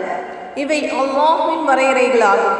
இவற்றை அல்லாஹ் புரிந்து கொள்ளக்கூடிய மக்களுக்கு தெளிவாக எடுத்து காட்டுகிறான். மீளக்கூடிய தலாக் கூறி தவணை இத்தா முடிவதற்குள் முறைப்படி அவர்களை உங்களுடன் நிறுத்திக் கொள்ளுங்கள். அல்லது இத்தா தவணை முடிந்ததும் முறைப்படி அவர்களை விடுவித்து விடுங்கள். ஆனால் அவர்களை உங்களுடன் வைத்துக்கொண்டு அவர்களை துன்புறுத்தாதீர்கள். அவர்களிடம் வரம்பு மீறி நடவாதீர்கள். இவ்வாறு ஒருவர் நடந்து கொள்வாரானால் அவர் தமக்கு தாமே தீங்கிழைத்துக் கொள்கிறார். எனவே அல்லாஹ்வின் வசனங்களை கேலி கூத்தாக ஆக்கிவிடாதீர்கள். அவன் உங்களுக்கு அளித்த அருள்கொடைகளையும் உங்கள் மீது இறக்கிய வேதத்தையும் ஞானத்தையும் சிந்தித்து பாருங்கள். இவற்றை கொண்டு அவன் உங்களுக்கு நற்போதனை செய்கிறான். அல்லாஹ்வை அஞ்சுங்கள். நிச்சயமாக அல்லாஹ் யாவற்றையும் நன்கறிபவனாக இருக்கின்றான் என்பதை அறிந்து கொள். இன்னும் பெண்களை நீங்கள் தலாக் செய்து அவர்களும் தங்களுடைய இத்தா தவணையை பூர்த்தி செய்துவிட்டால் அவர்கள் தாங்கள் விரும்பி ஏற்கும் கணவர்களை முறைப்படி திருமணம் செய்து கொள்வதை தடுக்காதீர்கள். உங்களில் யார் அல்லாஹ்வின் மீதும் இறுதி நாள் மீதும் நம்பிக்கை கொண்டுள்ளார்களோ அவர்களுக்கு இதை கொண்டு உபதேசிக்கப்படுகிறது. இதன்படி நடப்பது உங்களுக்கு நற்பண்பும் தூய்மையும் ஆகும். இதன் நலன்களை அல்லாஹ் அறிவான், நீங்கள் அறிய மாட்டீர்கள். தலாக் சொல்லப்பட்ட மனைவியர் தம் குழந்தைகளுக்கு பூர்த்தியாக பால் ஊட்ட வேண்டுமென்று தந்தை விரும்பினால் தாய்மார்கள் தங்கள் குழந்தைகளுக்கு நிரப்பமான 2 ஆண்டுகள் பாலூட்டுதல் வேண்டும். பாலூட்டும் தாய்மார்களுக்கு ஷரியத்தின் முறைப்படி உணவும் உடையும் கொடுத்து வருவது குழந்தையுடைய தகப்பன் மீது கடமையாகும். எந்த ஒரு ஆத்மாவும் அதன் சக்திக்கு மேல் எதுவும் செய்ய நிர்பந்திக்கப்பட மாட்டாது. தாயை அவளுடைய குழந்தையின் காரணமாகவோ அல்லது தந்தையை அவன் குழந்தையின் காரணமாகவோ துன்புறுத்தப்பட மாட்டாது. குழந்தையின் தந்தை இறந்துவிட்டால் அதை பரிபாலிப்பது வாரிசுகள் கடமையாகும். இன்னும் தாய் தந்தையர் இருவரும் பரஸ்பரம் இணங்கி ஆலோசித்து பாலூட்டலை நிறுத்த விரும்பினால் அது அவர்கள் இருவர் மீதும் குற்றமாகாது. தவிர ஒரு செவிலி தாயை கொண்டு உங்கள் குழந்தைகளுக்கு பால் ஊட்ட விரும்பினால் அதில் உங்களுக்கு ஒரு குற்றமும் இல்லை. ஆனால் அக்குழந்தையின் தாய்க்கு உங்களிடமிருந்து சேர வேண்டியதை முறைப்படி செலுத்திவிட வேண்டும். அல்லாஹ்வுக்கு அஞ்சி நடந்து கொள்ளுங்கள். நிச்சயமாக அல்லாஹ் நீங்கள் செய்வதை பார்ப்பவனாக இருக்கிறான் என்பதை அறிந்து கொள்ளுங்கள். உங்களில் எவரேனும் மனைவியரை விட்டு மரணித்தால் அம்மனைவியர் 4 மாதம் 10 நாள் பொறுத்திருக்க வேண்டும். இந்த தவணை பூர்த்தியானதும் அவர்கள் தங்கள் நாட்டத்துக்கு ஒப்ப தங்கள் காரியத்தில் ஒழுங்கான முறையில் எதுவும் செய்து கொள்வதில் உங்கள் மீது குற்றமில்லை. அல்லாஹ் நீங்கள் செய்வதை நன்கறிந்தவனாகவே இருக்கின்றான். இவ்வாறு இதா இருக்கும் பெண்ணுடன் திருமணம் செய்ய கருதி அது பற்றி குறிப்பாக அறிவிப்பதிலோ அல்லது மனதில் மறைவாக வைத்திருப்பதிலோ உங்கள் மீது குற்றமில்லை. நீங்கள் அவர்களை பற்றி எண்ணுகிறீர்கள் என்பதை அல்லாஹ் அறிவான். ஆனால் இரகசியமாக அவர்களிடம் திருமணம் பற்றி வாக்குறுதி செய்து கொள்ளாதீர்கள். ஆனால் இது பற்றி வழக்கத்திற்கு ஒத்த மாற்றத்திற்கு உகந்த சொல்லை நீங்கள் சொல்லலாம். இன்னும் இத்தாவின் கெடு முடியும் வரை திருமணம் பந்தத்தை பற்றி தீர்மானித்து விடாதீர்கள். அல்லாஹ் உங்கள் உள்ளங்களில் உள்ளதை நிச்சயமாக அறிகின்றான் என்பதை நீங்கள் அறிந்து அவனுக்கு அஞ்சி நடந்து கொள்ளுங்கள். நிச்சயமாக அல்லாஹ் மன்னிப்பவனாகவும் பொறுமையாளனாகவும் இருக்கின்றான் என்பதை அறிந்து கொள்ளுங்கள். பெண்களை நீங்கள் தீண்டுவதற்கு முன் அல்லது அவர்களுடைய மகரை நிச்சயம் செய்வதற்கு முன் தலாக் சொன்னால் உங்கள் மீது குற்றமில்லை. ஆயினும் அவர்களுக்கு பலனுள்ள பொருட்களை கொடுத்து உதவுங்கள். அதாவது செல்வம் படைத்தவன் அவனுக்கு தக்க அளவும் ஏழை அவனுக்கு தக்க அளவும் கொடுத்து உதவி நியாயமான முறையில் உதவி செய்தல் வேண்டும். இது நல்லோர் மீது கடமையாகும். ஆயினும் அப்பெண்களை தீண்டுவதற்கு முன் ஆனால் மகர் நிச்சயித்த பின் நீங்கள் தலாக் சொல்வீர்கள் ஆயின் நீங்கள் குறிப்பிட்டிருந்த மகர் தொகையில் பாதி அவர்களுக்கு உண்டு. அப்பெண்களோ அல்லது எவர் கையில் அத்திருமணம் பற்றிய பிடி இருக்கிறதோ அவர்களோ முழுமையும் மன்னித்து விட்டாலன்றி, ஆனால் இவ்விஷயத்தில் விட்டு கொடுப்பது தக்வாவுக்கு பயபக்தி மிக்க நெருக்கமானதாகும். இன்னும் உங்களுக்கிடையே ஒருவருக்கொருவர் உபகாரம் செய்து கொள்வதையும் மறவாதீர்கள். நிச்சயமாக அல்லாஹ் நீங்கள் செய்வதை பார்த்து கூலி கொடுப்பவனாக இருக்கின்றான். தொழுகைகளை குறிப்பாக நடுத்தொழுகையை பேணிக் கொள்ளுங்கள். தொழுகையின் போது அல்லாஹ் முன்னிலையில் உள்ளச்சப்பாட்டுடன் நில்லுங்கள். ஆயினும் பகைவர்களையோ அல்லது வேறெதையுமோ கொண்டு நீங்கள் பயப்படும் நிலையில் இருந்தால் நடந்து கொண்டோ அல்லது சவாரி செய்து கொண்டோ ஆகிலும் தொழுது கொள்ளுங்கள். பின்னர் நீங்கள் அச்சம் தீர்ந்ததும் நீங்கள் அறியாமல் இருந்ததை அவன் உங்களுக்கு அறிவித்ததை போன்று நிறைவுடன் தொழுது அல்லாஹ்வை நினைவு கூறுங்கள். உங்களில் எவரேனும் மனைவியரை விட்டு இறக்கும் நிலையில் இருப்பார்களானால் தங்கள் மனைவியருக்கு ஓராண்டு வரை உணவு உடை போன்ற தேவைகளை கொடுத்து ஆதரித்து வீட்டை விட்டு அவர்கள் வெளியேற்றப்படாதபடி வாரிசுகளுக்கு அவர்கள் மரண சாசனம் கூறுதல் வேண்டும். ஆனால் அப்பெண்கள் தாங்களே வெளியே சென்று முறைப்படி தங்கள் காரியங்களை செய்து கொண்டார்களானால் அதில் உங்கள் மீது குற்றமில்லை. மேலும் அல்லாஹ் வல்லமையுடையவனும் அறிவாற்றல் உடையோனும் ஆவான். மேலும் தலாக் கொடுக்கப்பட்ட பெண்களுக்கு நியாயமான முறையில் சம்ரட்சணை பெறுவதற்கு பாக்கியம் உண்டு. இது முத்தகீன்கள் பயபக்தி உடையவர்கள் மீது கடமையாகும். நீங்கள் தெளிவாக உணர்ந்து அதன்படி நடந்து வருமாறு அல்லாஹ் உங்களுக்கு தன்னுடைய வசனங்களை இவ்வாறு விளக்குகிறான். நபியே, மரண பயத்தால் தம் வீடுகளை விட்டும் ஆயிரக்கணக்கில் வெளியேறியவர்களை நீர் கவனிக்கவில்லையா? அல்லாஹ் அவர்களிடம் இறந்து விடுங்கள் என்று கூறினான். மீண்டும் அவர்களை உயிர்ப்பித்தான். நிச்சயமாக அல்லாஹ் மனிதர்கள் மீது பெரும் கருணையுடையவன். ஆனால் மனிதர்களில் பெரும்பாலோர் நன்றி செலுத்துவதில்லை. முஃமின்களே, நீங்கள் அல்லாஹ்வின் பாதையில் போரிடுங்கள். நிச்சயமாக அல்லாஹ் யாவற்றையும் செவிமடுப்பவனாகவும் நன்கறிபவனாகவும் இருக்கின்றான் என்பதையும் அறிந்து கொள்ளுங்கள். கஷ்டத்தில் இருப்போருக்காக அல்லாஹ்வுக்கு அழகிய கடன் எவர் கொடுக்கின்றாரோ அதை அவருக்கு அவன் 2 மடங்காக்கி பன்மடங்காக செய்வான். அல்லாஹ் தான் உங்கள் செல்வத்தை சுருக்குகிறான். அவனே அதை பெருக்கியும் தருகிறான். அன்றியும் நீங்கள் அவனிடமே மீட்டப்படுவீர்கள். நபியே, மூசாவுக்கு பின் இஸ்ரவேல் மக்களின் தலைவர்களை நீர் கவனித்தீரா? அவர்கள் தம் நபியிடம், நாங்கள் அல்லாஹ்வின் பாதையில் போரிடுவதற்காக ஓர் அரசனை ஏற்படுத்துங்கள் என்று கூறியபோது, அவர் போர் செய்தல் உங்கள் மீது கடமையாக்கப்பட்டால் நீங்கள் போரிடாமல் இருந்து விடுவீர்களா என்று கேட்டார். அதற்கு அவர்கள், எங்கள் மக்களையும் எங்கள் வீடுகளையும் விட்டு நாங்கள் வெளியேற்றப்பட்ட பின் அல்லாஹ்வின் பாதையில் நாங்கள் போரிடாமல் இருக்க எங்களுக்கு என்ன வந்தது என கூறினார்கள். எனினும் போரிடுமாறு அவர்களுக்கு கட்டளையிடப்பட்ட பொழுதோ அவர்கள் ஒரு சிலரை தவிர மற்றெல்லோரும் புறமுதுகு காட்டி திரும்பிவிட்டனர். இவ்வாறு அக்கிரமம் செய்வோரை அல்லாஹ் நன்கறிவான். அவர்களுடைய நபி அவர்களிடம், நிச்சயமாக அல்லாஹ் தாலூத்தை உங்களுக்கு அரசனாக அனுப்பியிருக்கின்றான் என்று கூறினார். அதற்கு அவர்கள், எங்கள் மீது அவர் எப்படி அதிகாரம் செலுத்த முடியும்? அதிகாரம் செலுத்த அவரை விட நாங்கள் தாம் தகுதியுடையவர்கள். மேலும் அவருக்கு திரண்ட செல்வமும் கொடுக்கப்படவில்லையே என்று கூறினார்கள். அதற்கு அவர், நிச்சயமாக அல்லாஹ் உங்களை விட மேலாக அவரையே தேர்ந்தெடுத்திருக்கின்றான். இன்னும் அறிவாற்றலிலும் உடல் வலிமையிலும் அவருக்கு அதிகமாக வழங்கியுள்ளான். அல்லாஹ் தான் நாடியோருக்கு தன் அரசு அதிகாரத்தை வழங்குகிறான். இன்னும் அல்லாஹ் விசாலமான கொடையுள்ளவன், யாவற்றையும் நன்கறிபவன் என்று கூறினார். இன்னும் அவர்களுடைய நபி அவர்களிடம், நிச்சயமாக அவருடைய அரசதிகாரத்திற்கு அடையாளமாக உங்களிடம் ஒரு தாகுத் பேழை வரும். அதில் உங்களுக்கு உங்கள் இறைவனிடம் இருந்து ஆறுதல் கொடுக்கக்கூடியவை இருக்கும். இன்னும் மூசாவின் சந்ததியினரும் ஹாரூனின் சந்ததியினரும் விட்டு சென்றவற்றின் மீதும் உள்ளவையும் இருக்கும். அதை மலக்குகள் வானவர்கள் சுமந்து வருவார்கள். நீங்கள் முஃமின்களாக இருப்பின் நிச்சயமாக இதில் உங்களுக்கு அத்தாட்சி இருக்கின்றது என்று கூறினார். பின்னர் தாலூத் படைகளுடன் புறப்பட்ட போது அவர், நிச்சயமாக அல்லாஹ் உங்களை வழியில் ஒரு ஆற்றை கொண்டு சோதிப்பான். யார் அதிலிருந்து நீர் அருந்துகின்றாரோ அவர் என்னை சேர்ந்தவர் அல்ல. தவிர ஒரு சிரங்கை தண்ணீர் தவிர யார் அதில் நின்றும் அதிகமாக நீர் அருந்தவில்லையோ நிச்சயமாக அவர் என்னை சார்ந்தவர் என்று கூறினார்.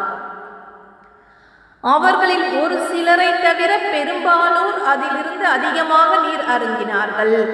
பின்னர் தாலூத்தும் அவருடன் ஈமான் கொண்டோரும் ஆற்றை கடந்ததும் ஒரு சிரங்கைக்கும் அதிகமாக நீர் அருந்தியோர் ஜாலூத்துடனும் அவன் படைகளுடனும் இன்று போர் செய்வதற்கு எங்களுக்கு வலுவில்லை என்று கூறிவிட்டனர். ஆனால் நாம் நிச்சயமாக அல்லாஹ்வை சந்திப்போம் என்று உறுதி கொண்டிருந்தோர் எத்தனையோ சிறு கூட்டத்தார்கள் பெருங்கூட்டத்தாரை அல்லாஹ்வின் அருள்மிக்க அனுமதி கொண்டு வென்றிருக்கின்றார்கள். மேலும் அல்லாஹ் பொறுமையாளர்களுடன் இருக்கின்றான் என்று கூறினார்கள். மேலும் ஜாலூத்தையும் அவன் படைகளையும் களத்தில் சந்திக்க அவர்கள் முன்னேறி சென்றபோது, எங்கள் இறைவா, எங்களுக்கு பொறுமையை தந்தருள்வாயாக, எங்கள் பாதங்களை உறுதியாக்குவாயாக, காஃபிரான இம்மக்கள் மீது நாங்கள் வெற்றியடைய உதவி செய்வாயாக என கூறி பிரார்த்தனை செய்தனர். இவ்வாறு இவர்கள் அல்லாஹ்வின் அருள்மிக்க அனுமதி கொண்டு ஜாலூத்தின் படையை முறியடித்தார்கள். தாவூது ஜாலூத்தை கொன்றார். அல்லாஹ் தாவூத்துக்கு அரசுரிமையையும் ஞானத்தையும் கொடுத்தான். தான் விரும்பியவற்றையெல்லாம் அவருக்கு கற்பித்தான். இவ்விதமாக அல்லாஹ் மக்களில் நன்மை செய்யும் ஒரு கூட்டத்தினரை கொண்டு தீமை செய்யும் மற்றொரு கூட்டத்தினரை தடுக்காவிட்டால் உலகம் சீர்கெட்டிருக்கும்.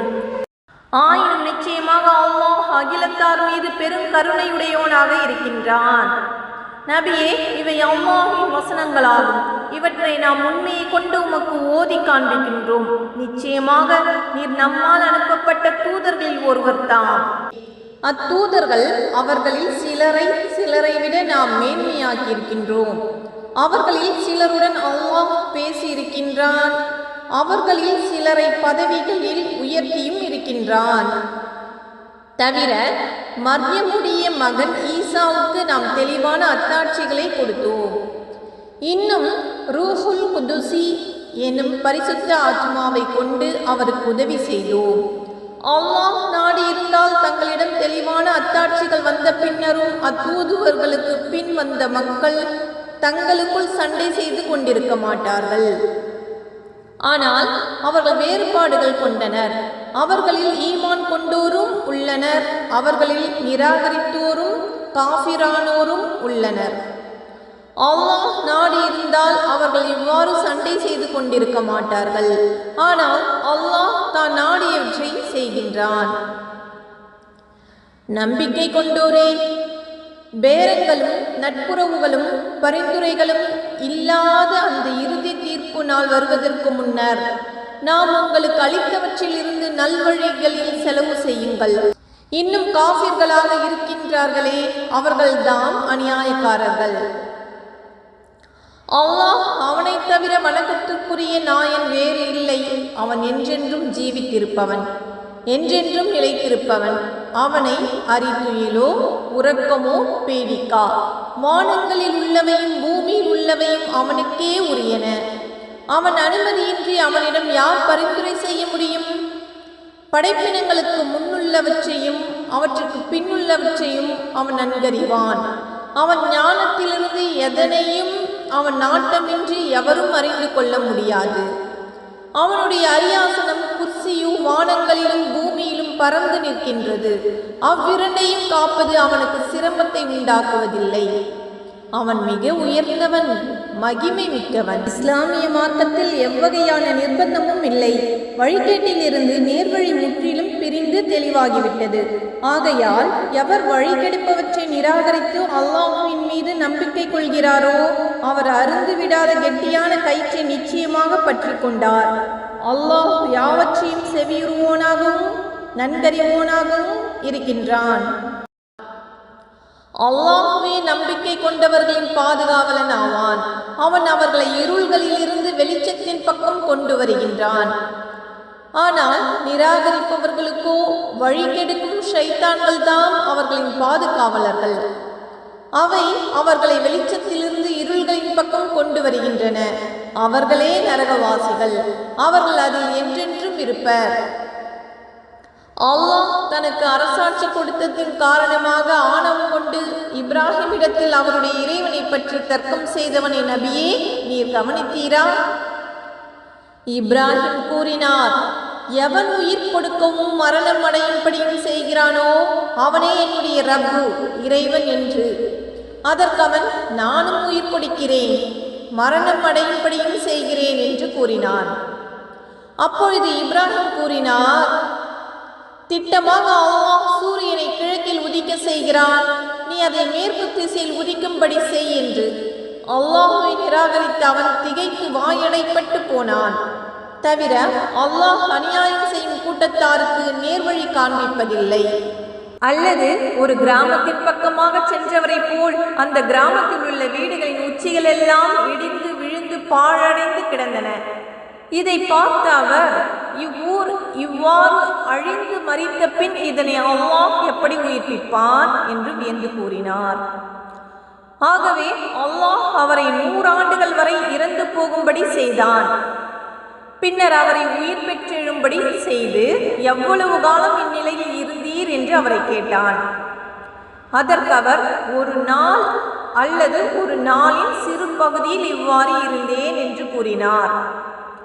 இல்லை, நீர் இந்நிலையில் 100 ஆண்டுகள் இருந்தீர். இதோ பாரும், உம்முடைய உணவையும் உம்முடைய பானத்தையும் போகாமையினால் அவை எந்த விதத்திலும் மாறுதல் அடையவில்லை. ஆனால் உம்முடைய கழுதையை பாரும், உம்மை மனிதர்களுக்கு ஒரு அத்தாட்சியாக்குவதற்காக இவ்வாறு மரணிக்கச் செய்து உயிர் பெற செய்கிறோம். இன்னும் அக்கழுதையின் எலும்புகளை பாரும், அவற்றை நாம் எப்படி சேர்க்கிறோம், பின்னர் அவற்றின் மேல் சதையை போர்த்துகிறோம் என கூறி அதனை உயிர் பெற செய்தான்.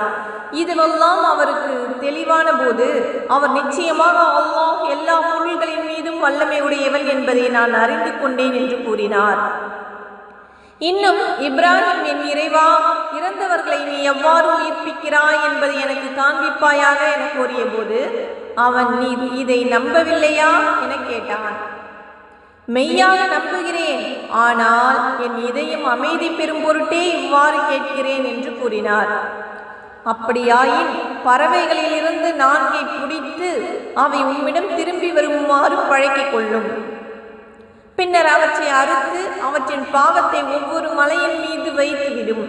பின் அவற்றை கூப்பிடும், அவை உம்மிடம் வேகமாய் பறந்து வரும். நிச்சயமாக அல்லாஹ் மிகைத்தவன், பேரறிவாளன் என்பதை அறிந்து கொள்ளும் என்று அல்லாஹ் கூறினான். அல்லாஹ்வின் பாதையில் தங்கள் செல்வத்தை செலவிடுபவர்களுக்கு உவமையாவது, ஒவ்வொரு கதிரிலும் 100 தானிய மணிகளை கொண்ட 7 கதிர்களை முளைப்பிக்கும் ஒரு வித்தை போன்றது.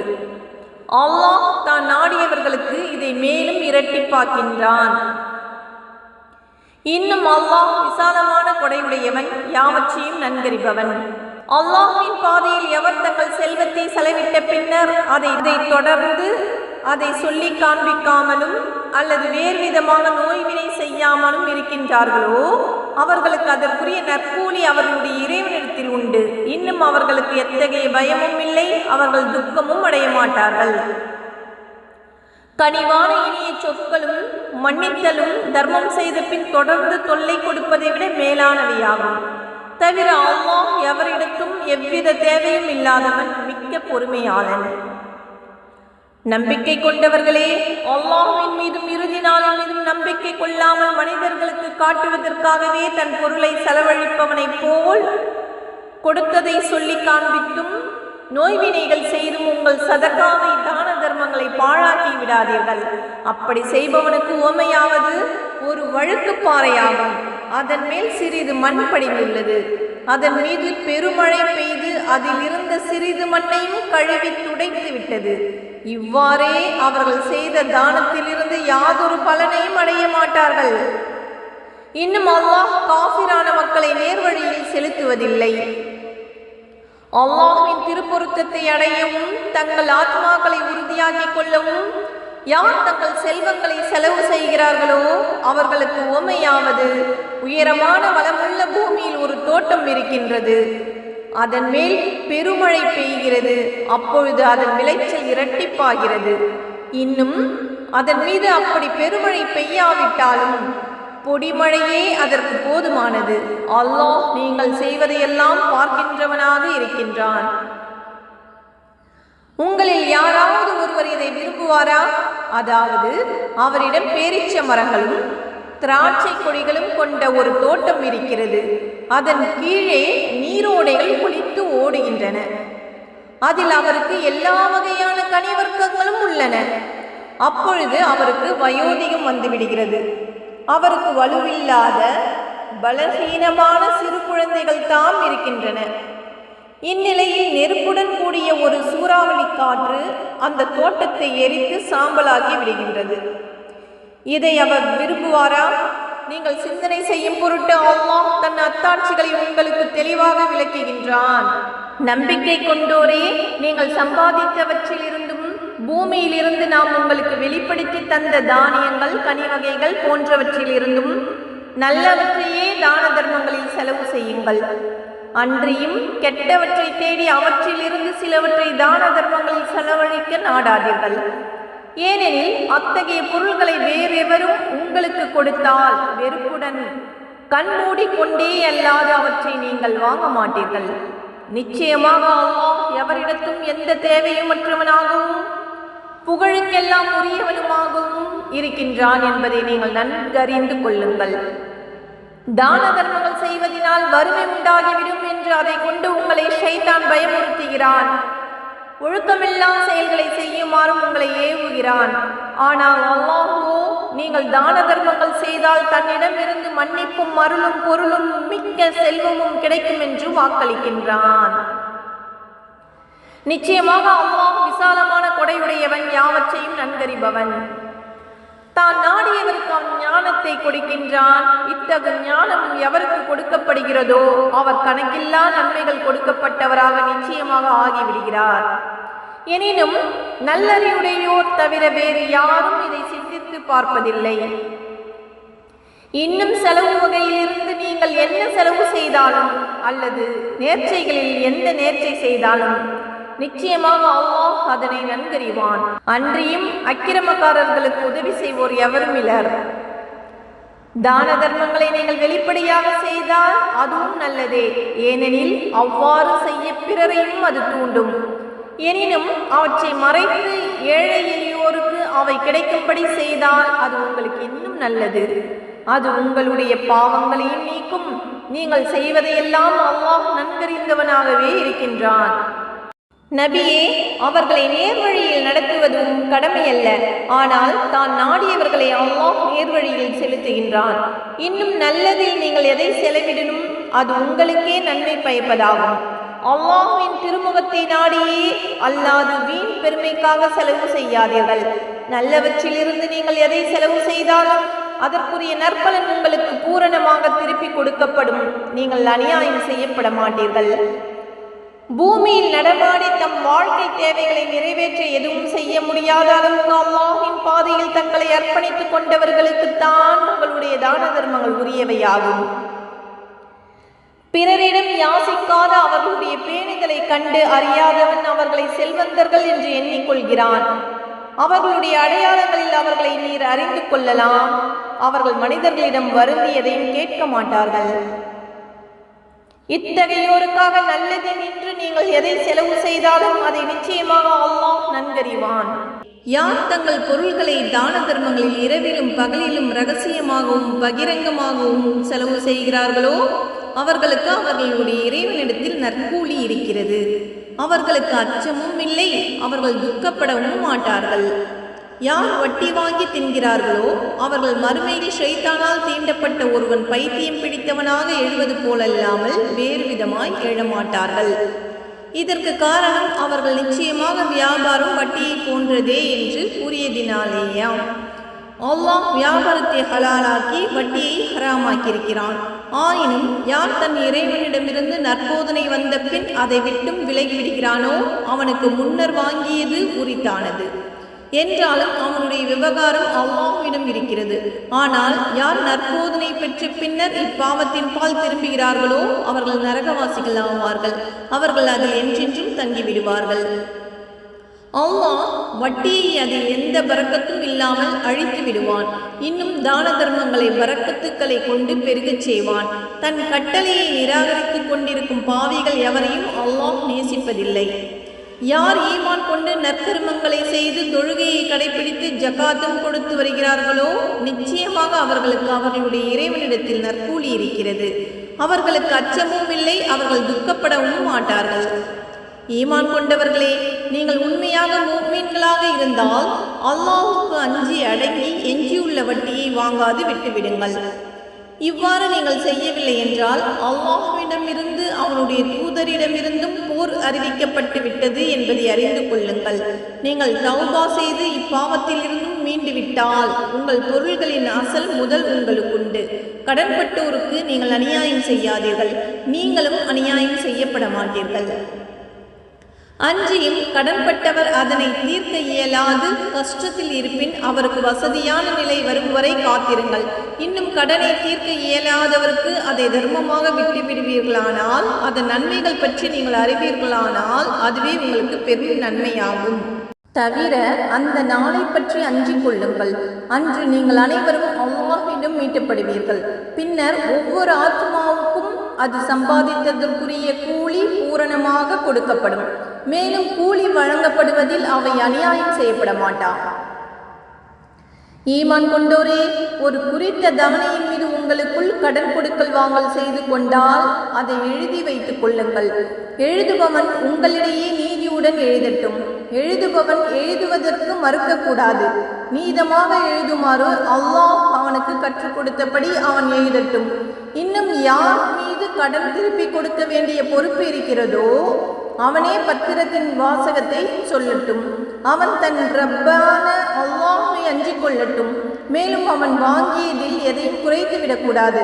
இன்னும் யார் மீது கடன் திருப்பி கொடுக்க வேண்டிய பொறுப்பு இருக்கிறதோ அவன் அறிவு குறைந்தவனாகவோ அல்லது பால்யம் முதுமை போன்ற காரணங்களால் பலகீனனாகவோ அல்லது வாசகத்தை கூற இயலாதவனாகவோ இருப்பின் அவனுடைய வழி நிர்வாகி நீதமாக வாசகங்களை சொல்லட்டும். தவிர நீங்கள் சாட்சியாக ஏற்கக்கூடிய உங்கள் ஆண்களில் இருவரை சாட்சியாக்கி கொள்ளுங்கள்.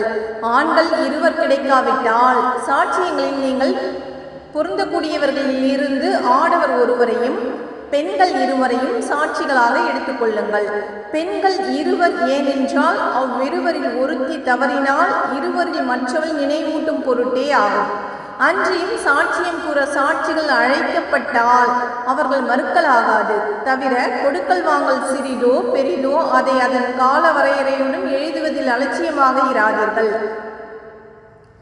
இதுவே அல்லாஹ்வின் முன்னிலையில் மிகவும் நீதமானதாகும், சாட்சியத்திற்கு உறுதி உண்டாக்குவதாகவும் இன்னும் இது உங்களுக்கு சந்தேகங்கள் ஏற்படாமல் இருக்க சிறந்த வழியாகவும் இருக்கும்.